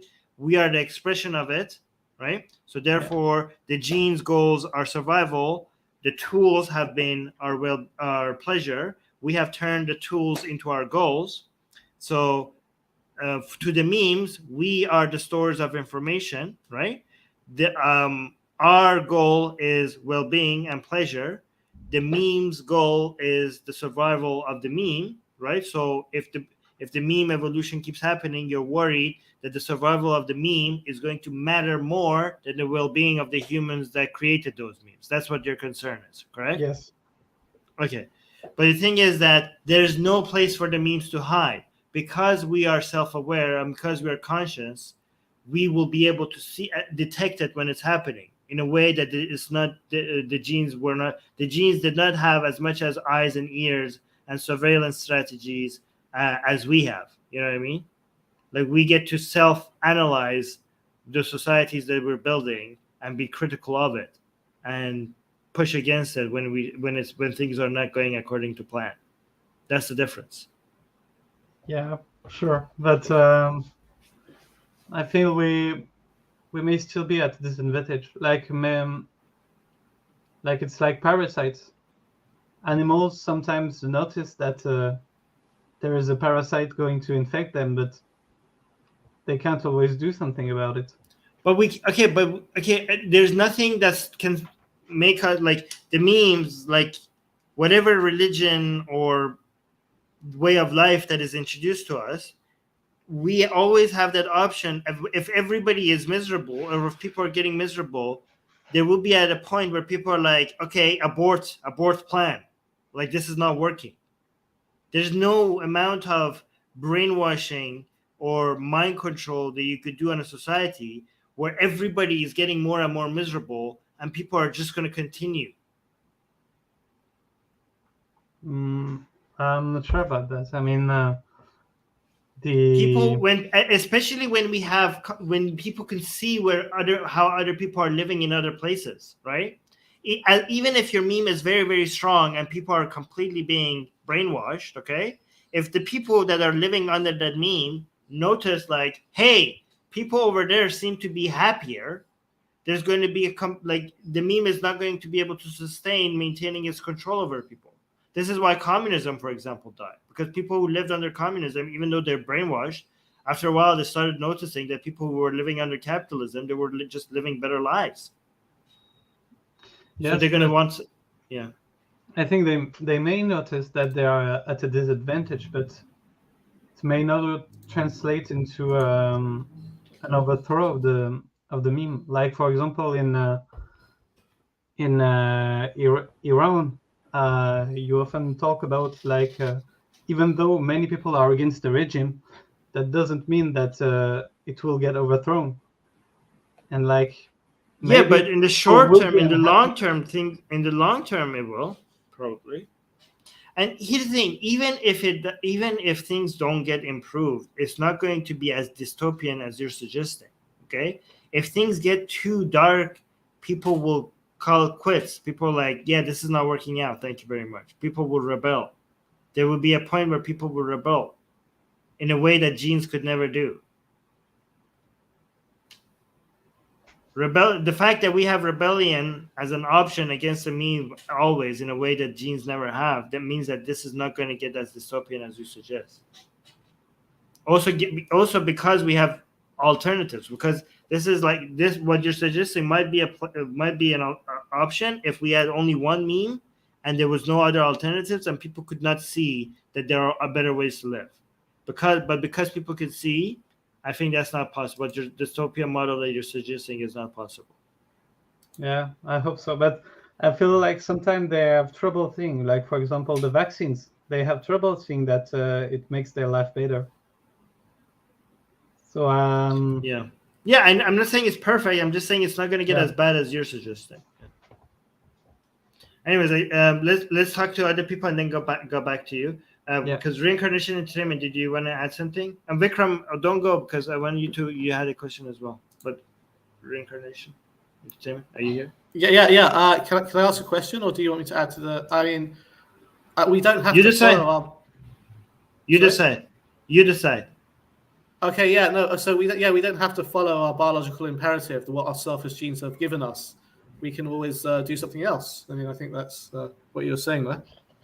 Yeah, but Idris is suggesting that memes could be so good at, like, for example, look at how people lived under, Yahtzee Germany. Again, I say Yahtzee because of YouTube's algorithm, right? Or people who were like brainwashed by Islam, people who were like brainwashed by Christianity. He's saying like memes could be so efficient in convincing us that this is the right way to live, even if it's against our own self-interest. And he's wondering that if given enough time, the memes could become so good at convincing us that this is a better way of live at the point of no return. Like, he's worried about the Darwinism of meme to get to a point where we are basically lose all control over our well-being. I see. That's interesting. I'm not sure I have a comment on that at the moment, but yeah, that's interesting. If I have time, I had a sort of an attempt at a disproof of Allah and Yahweh that I've come up with. It's like the omniscience paradox. Do I have time to talk about that? What is it again? The disproof of what? It's a disproof attempt of Allah and Yahweh. What is that? Allah and Yahweh, the Muslim God and the Christian God. Gods. Oh, Allah and Yahweh. Okay, yeah. Okay, go ahead. Yeah. Yeah, so basically it's just, doesn't Allah have to do what he knows he's going to do? So if he knows he's going to create Adam, doesn't he have to? Because if he doesn't, that leads to a logical contradiction. Yes. It's like the omniscience paradox. Yeah. Yes. Yeah, that is a paradox. But I'm trying to argue it as an actual disproof, an actual contradiction in there somewhere. And I haven't been successful so far, but I'm trying to. Yeah, so if God knows the future, then he's limited by the future, right? Yeah, well, he has to. Like, if he knows he's going to create Adam, he must create Adam. He doesn't have any free will, and he can't be all powerful. So at least he doesn't have any free will. He can't choose not to create Adam. So how can you say something's all knowing and has free will? Isn't that a logical contradiction, like saying a married bachelor sort of thing? Yeah, I mean, the way that you could get away from that is by saying that time is not a thing, that is just the way that we humans experience the world. And for God, time is not everything exists all at once at the same time. You know what I mean? Like God exists outside of time and space. So all of it is just like one thing for him. Do you know what I mean? So this is, you could say that this doesn't make sense by our mind, because we experience the world going through a time. So there's a before and after for us, but for God, there is no such thing as present, before, and after, because he's beyond time. Okay, so because he's beyond time, he can choose what to create. He can knowingly choose, is what you're saying. I mean, the concept of choosing doesn't make sense at all if you're beyond time, right? So yeah. I guess, so you don't have any time to choose anyways. It's, and you could, then maybe the defense for that is going to be like, okay, this just doesn't make any sense for your feeble human minds, but it would make sense for God. And then the response to that is like, well, if it doesn't make sense, then you shouldn't be believing in it, right? Like, if it's beyond your human comprehension, then you have no business believing in it, right? Right. But the response I've got so far is that God knows what he freely chooses. So he knows what he's going to do, create Adam, but he also chose to do that. Is what the response I've got from the Dawa Muslims so far. And I say, well, isn't that still a contradiction? Because if you know you're going to create Adam and don't create Adam, that's a logical contradiction, and we agree. Yeah. But isn't it also a logical contradiction to say, oh, but you could have created Adam? No, they couldn't. He couldn't have, because he knows he's going to create Adam. Do you see what I'm saying? Yeah. Like, does God know that I'm about to touch my table right now? Okay, like I'm about to touch my table in a few seconds right now. Does he know that I'm going to do it or not? Okay. Yeah. And if he knows, can either me or God stop it? Okay? Because if I can't stop it, if I could, let's say God already knows if I'm going to touch it or not. Okay? If he knows, can I make the decision not to touch it? Because if I can't, then I don't have free will. So why am I going to burn in hell? Okay? And can God stop it? Because if he knows that I'm going to touch it, then that means there's no option that I'm not going to touch the table. By the way, I just did touch it, okay? And if there's no option, if he knows that I'm going to touch the table, and that means that there's no option that exists that in the future I'm not going to touch the table, that means neither God or me can create the alternative of me not touching the table. So not only I don't have any free will, God doesn't seem to have any free will either. That's exactly what I'm saying. Something can't be all-knowing and have free will. So if he knows you're going to touch the table and you don't touch the table, that is a logical contradiction. And also, you couldn't have touched the table. He couldn't have made it another way. His knowledge couldn't be. They say his knowledge is contingent, but his knowledge couldn't have been another way because he couldn't have done it any differently. And that's just basically. I'm trying to see a contradiction in there. But God, God being all powerful by itself is just a contradiction by itself. Yeah, that also. Now, can God not be all powerful? Can God stop being all powerful? Yeah. Okay. Exactly. Because so that's another thing. So, and also God being all just is also a contradiction, because if he's all just, that means he's limited in what he could do. Can he do unjust things? can he be unjust? And, yeah. Hey, Armin, here is interesting point I got remember. So don't you think that religions need to be kind of redefined in the sense like when we look at the classical definition of religion, it says belief or worship in deities. But we know there are religion which doesn't have deities. That's not the definition. No, people understand that there are religions without gods. Yeah, but I'm just talking about the general perception. I mean, that's kind of like, I think the best way you can define a religion is a belief in afterlife or reincarnation. And I think that should be the foundation rather than. Okay, the definition I've heard is like any a combination of a set of belief in something supernatural plus rituals. Yeah. So it doesn't have to even be afterlife or reincarnation. Any belief in supernatural plus rituals will be a religion. So if it doesn't have rituals, it wouldn't be religion. And if it doesn't have belief in supernatural, it wouldn't be a religion. It needs to have those two elements. Yeah. And somebody in one comment was saying about communism. I would rather say, look, I'm not even a communist. I have read 0 books of communism. So some people, when I talk about Hinduism, there will be people who say that I am brainwashed by communism. I think, no, I haven't read any of the communist authors' books. None. 0. That's all what I would say. Yeah. Okay. So what I have read is the books from, the classical Hindu organizations like Ramakrishna Mission or anything.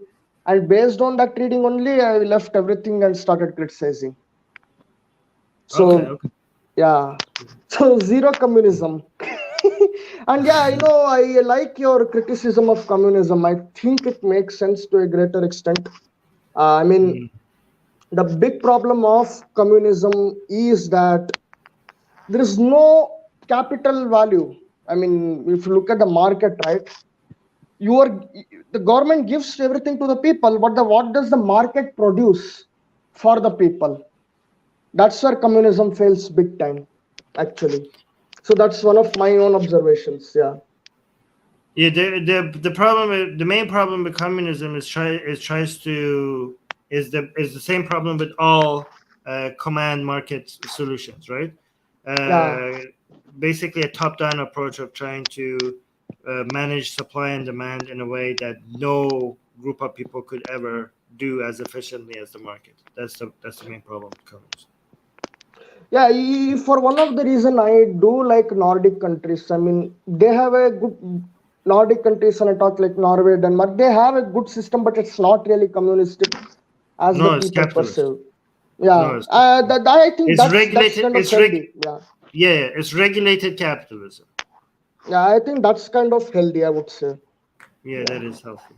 I agree. I think I agree with that as being the best model.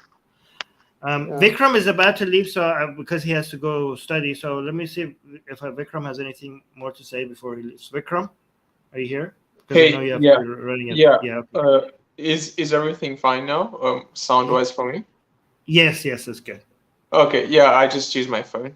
But yeah, so earlier I just wanted to ask you on that. So I feel like when it comes to advice that relates to how you talk to people, whether it's dating or friends or whatever, I don't think you could even find like research to tell you what to do, right? There's no research that shows you the best methods for dating. There's no research that has been done on this.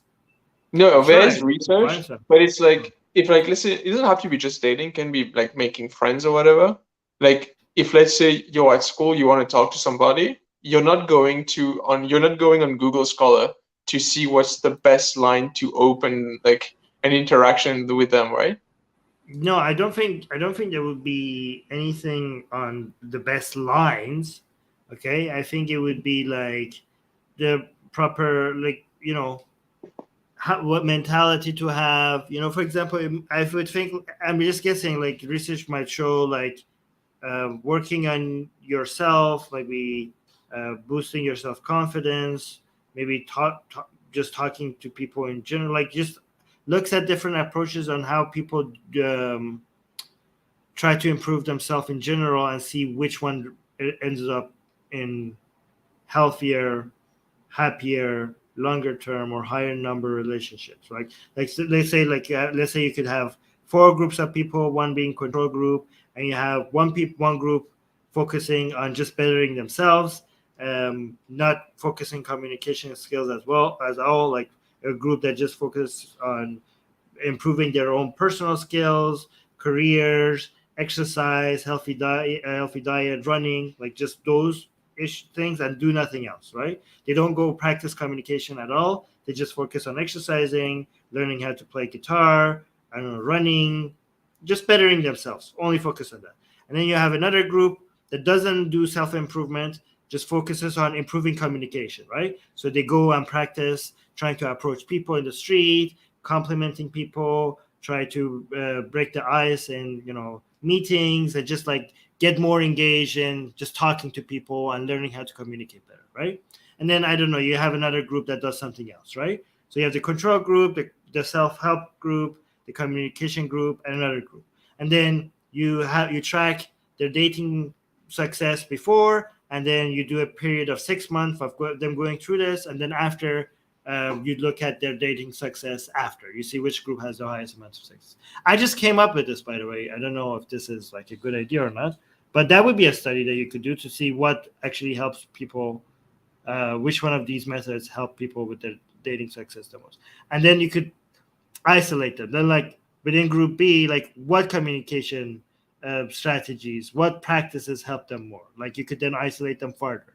But that would be a good study. Yeah, no, that's fair. That's fair. I feel like, I guess, you can definitely make research on it. I guess that it's just not very practical if you're hanging out with a friend or your friend's like really nervous about asking a girl out.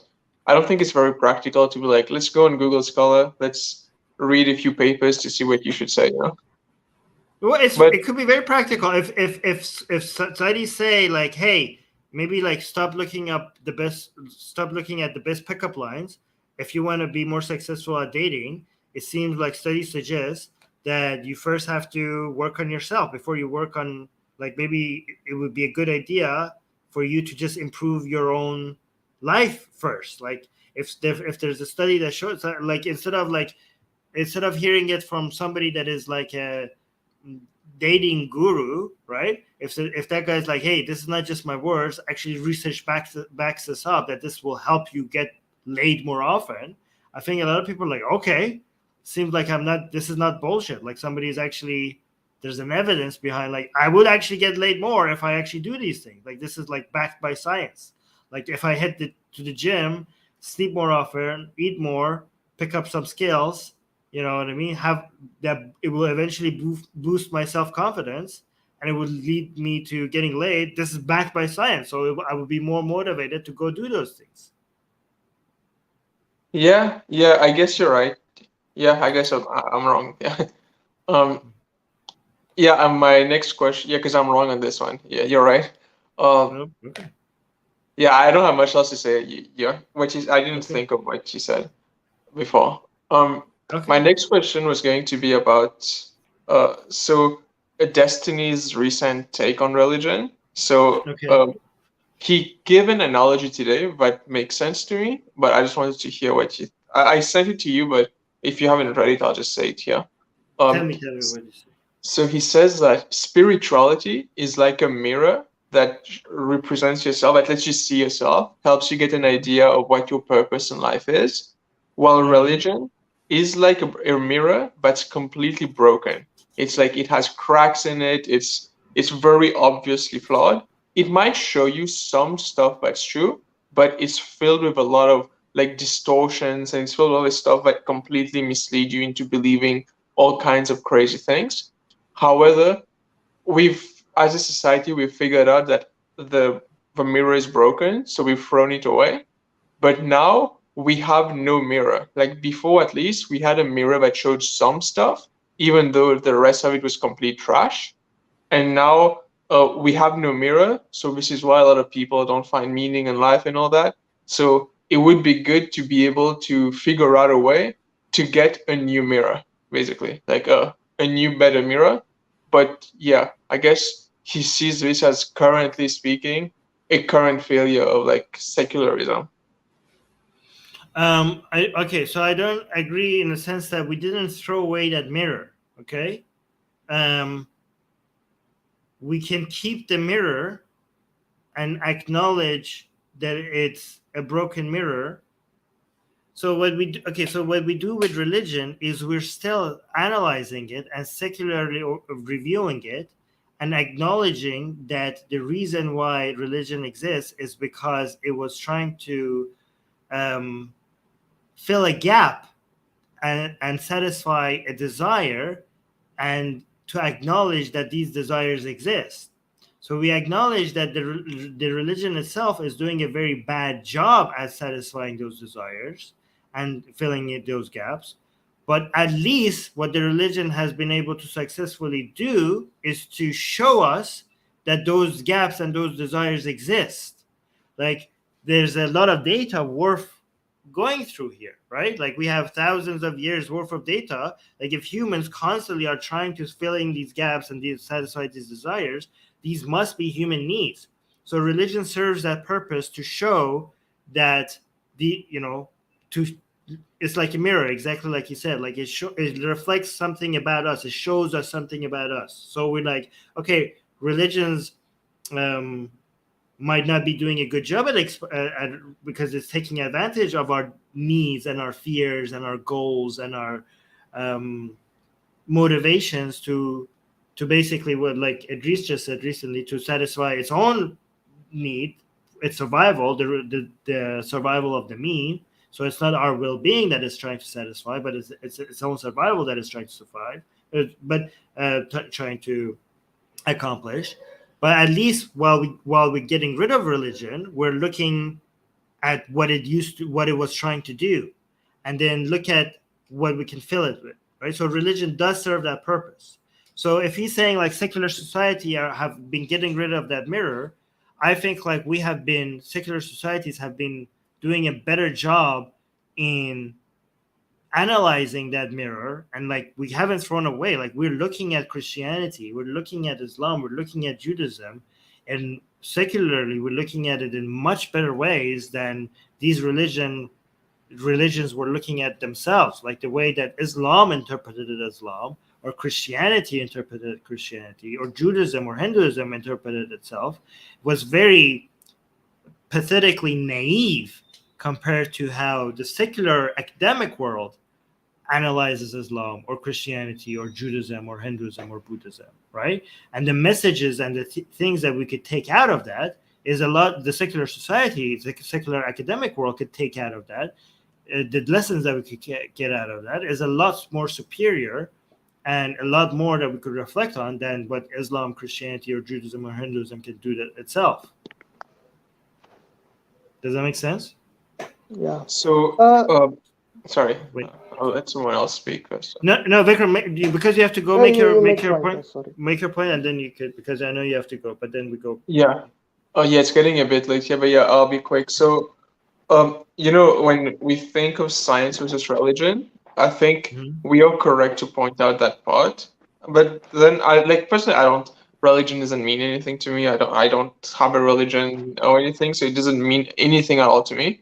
But I feel like for someone who finds meaning in religion, they will not get that in science. So then, where do they find meaning? You don't have to. Okay, science is not there to give you meaning. Science is there to, like, when it comes to finding meaning, science is a good tool to find you a place to get meaning.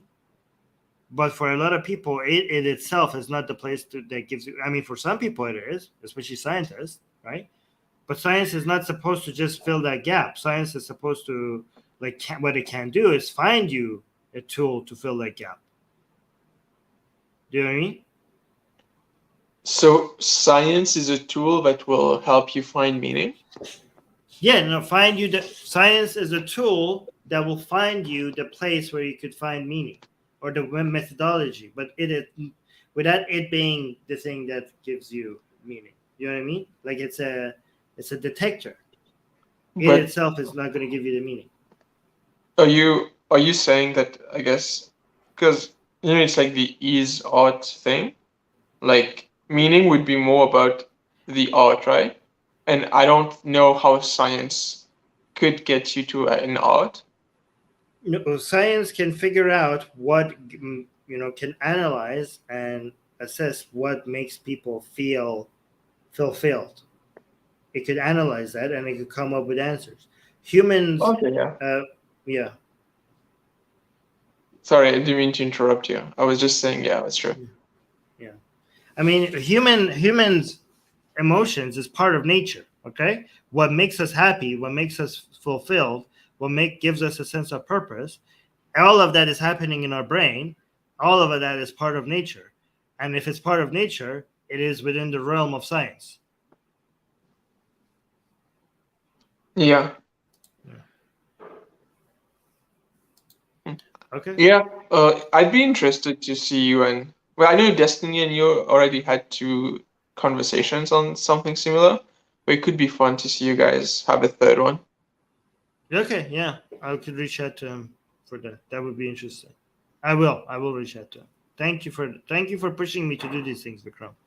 I really owe you for this. Yeah, and like, yeah, if you can't reach him, feel free to let me know and I'll message him. Awesome. Thank you. I will.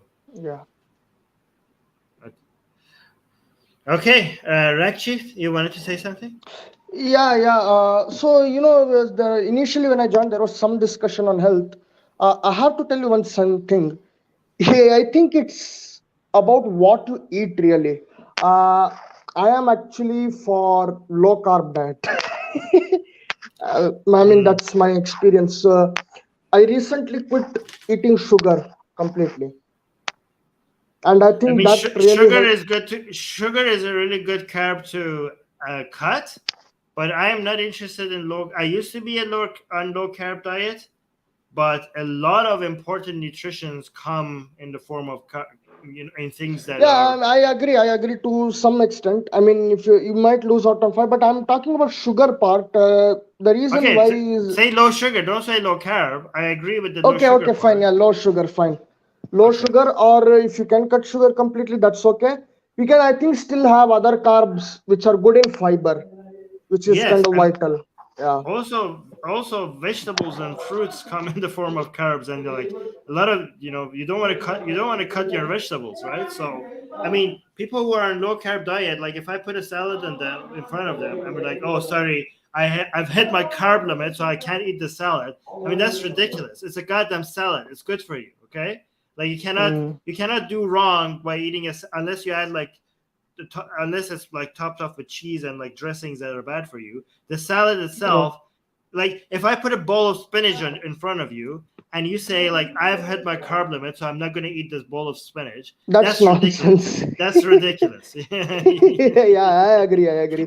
But yeah, the most important, the reason why I say sugar is because I mean this is just science and like technical things, okay, of biochemistry that.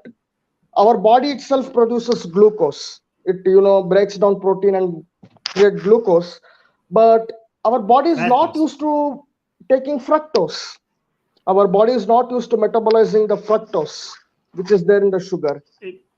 But it is used to, like fructose is in fruits. Our body is like can but that's in very small quantity. But when we are taking the regular sugar, the added sugar I'm talking about there. So only like liver metabolizes it, but other body part cannot metabolize. Unlike glucose, glucose gets metabolized by all parts of the body. Yeah.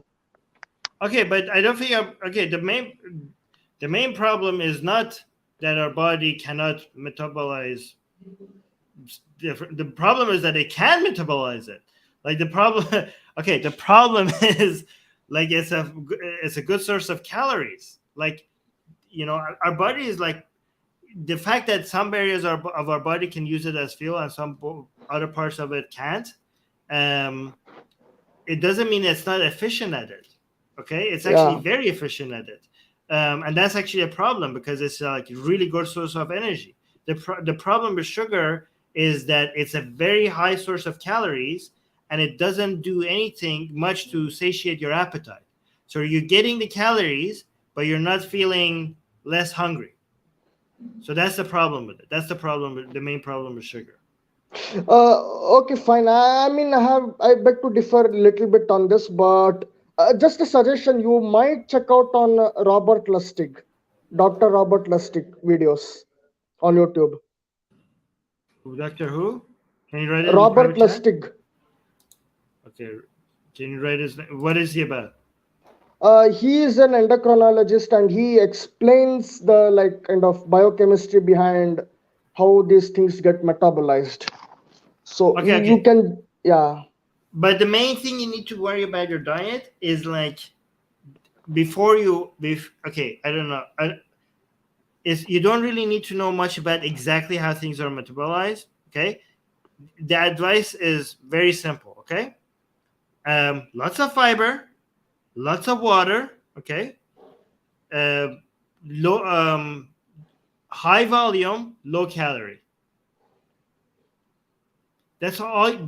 When it comes to diet, also, those are the most important thing that you need to care about. Okay, if you're taking care of these four, then if you want to get more specific, then you have to make sure that you're getting all the nutrition. Like, are you getting all the zinc, all the magnesium, all the vitamins that you need? But before you get there, this is the first step. Like that's for more advanced people. Okay, just make sure you're getting a lot of water, a lot of fiber, a lot of protein, and high volume, low calorie.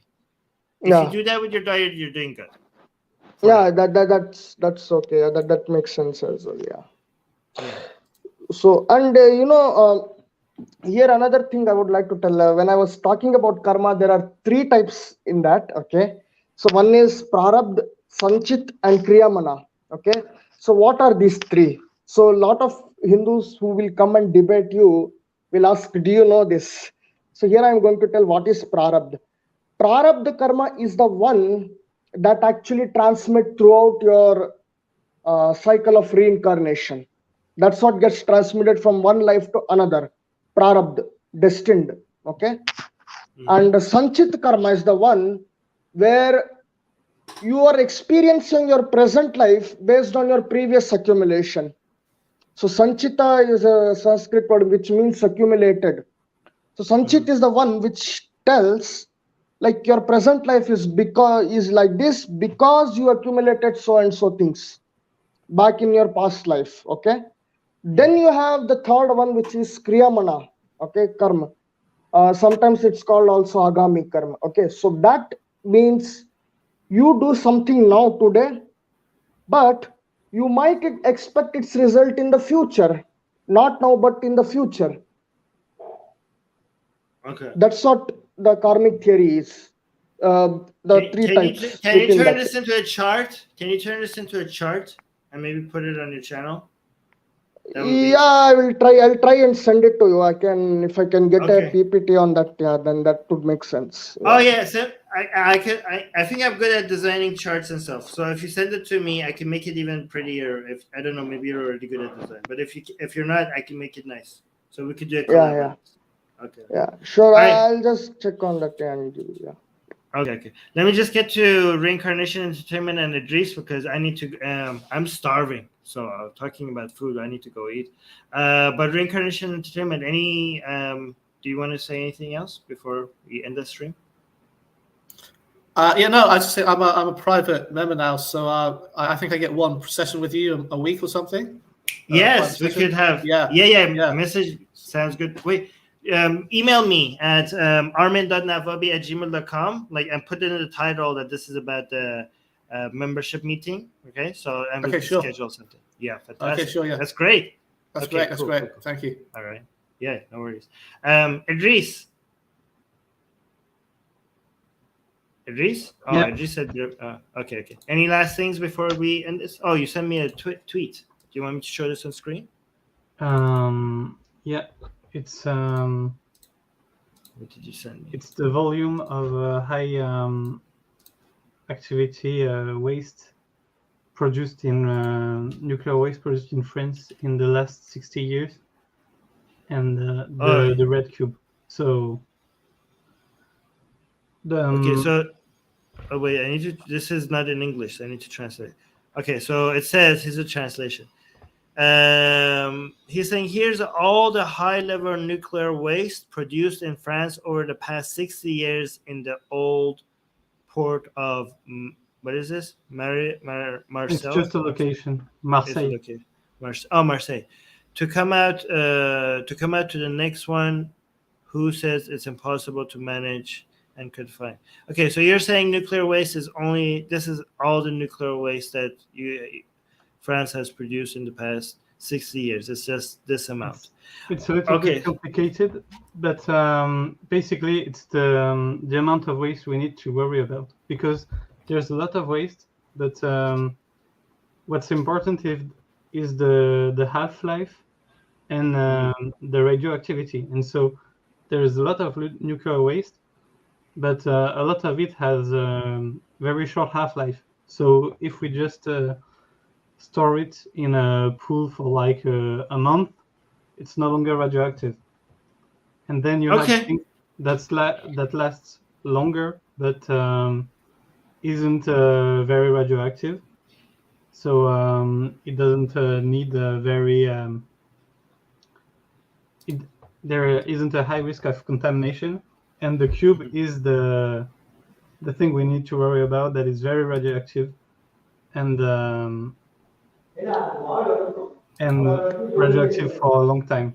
But usually people that are anti-nuclear try to conflate and confuse people about the volumes. So okay, no, I'm very pro-nuclear. I didn't know actually this is the only waste. Rector, you have a lot of. I'm going to mute Rector because there's a lot of background. But I didn't know it's this very little. I didn't know actually. Honestly, that's pretty impressive. Okay. So I sent you another link just for the data in case you want to check it out. It's in French, sorry, but it was. Yeah, you have to. If it's in French, apology is required. Yeah, go on. Yeah, désolé. Okay. My anti-French is showing. Okay, yeah. No, okay, so yeah, I mean, maybe I was wrong. Yeah. So are you suggesting that nuclear is always going to be the best solution? Like solar is never going to be better than nuclear? Like at no point, even with advancement in technology, nuclear will always be the answer? Is that your claim? No, but currently it's I know currently. Okay, currently I am more in favor for the of foreseeable nuclear. future. Like I think maybe I'm just talking out of my ass maybe, but I think it's not going to be in less than 20 years. Like solar has high potential when it comes to efficacy, like nuclear and everything that uses a thermal engine to produce electricity is limited to 50% efficacy, whereas solar has the potential to go up to 90%, so has the potential to be very efficient. But for now, it's like okay, so it has a potential. So solar has a potential to be a better alternative than nuclear. Has the potential. Okay, so that's what I was saying. I know right now nuclear is obviously the best option. I was just suggesting that maybe solar will one day be the best option. Yeah, sure. Yeah. Okay. I agree. Okay. See, I wasn't wrong. For now, it's nuclear and wind and a hydro, but hydro electricity has a problem. Like there aren't enough sites for the whole world. So nuclear and wind, I think we're getting very close to getting the technology that gets off fossil fuel, aren't we? Like we're getting to a point where, like I think, like it's going to happen faster than a lot of people think. Yeah. So I have sent you a link in the private chat. Very top. It's quite long, but there are some bullet points and graph. So maybe if you want to check it quickly off stream. And so basically in 2050, we could here's the report. I sent it back. We could go almost off fossil fuels, and this will be done through 2050. Yeah, if oh my God, if we have the political will. So this is a report about France. So maybe not the whole world. Like maybe in China, it will have to wait. But like theoretically, it's possible. Oh my God, that would be amazing. So if you want to read it up, I had to read some parts for my curriculum, and it's quite interesting. Like some points are more detailed, other are more quick to the point. So if you want to check it out quickly. I can't imagine how good of a world are we going to be living in if we don't have fossil fuels, like largely our fossil fuels. That would be amazing. Like just because not just the environment, but like politics. Oh my God. So yeah, but I think can't wait. the biggest problem is politics currently. Like we have to invest massively. Like it's possible. I really hope to live long enough to see the day that happens. That would be amazing. But there are still going to be other problems. Like often people, when they talk about renewables, they act like it's the end of our dependency on other countries, but it's not the case. Like the rare earth mineral are very crucial to the green transition. Yes. And they are not everywhere on the planet, so no, they're not. A lot of it is in Afghanistan. Yeah, Afghanistan. Did you know Afghanistan is the Saudi Arabia of rare earth metals?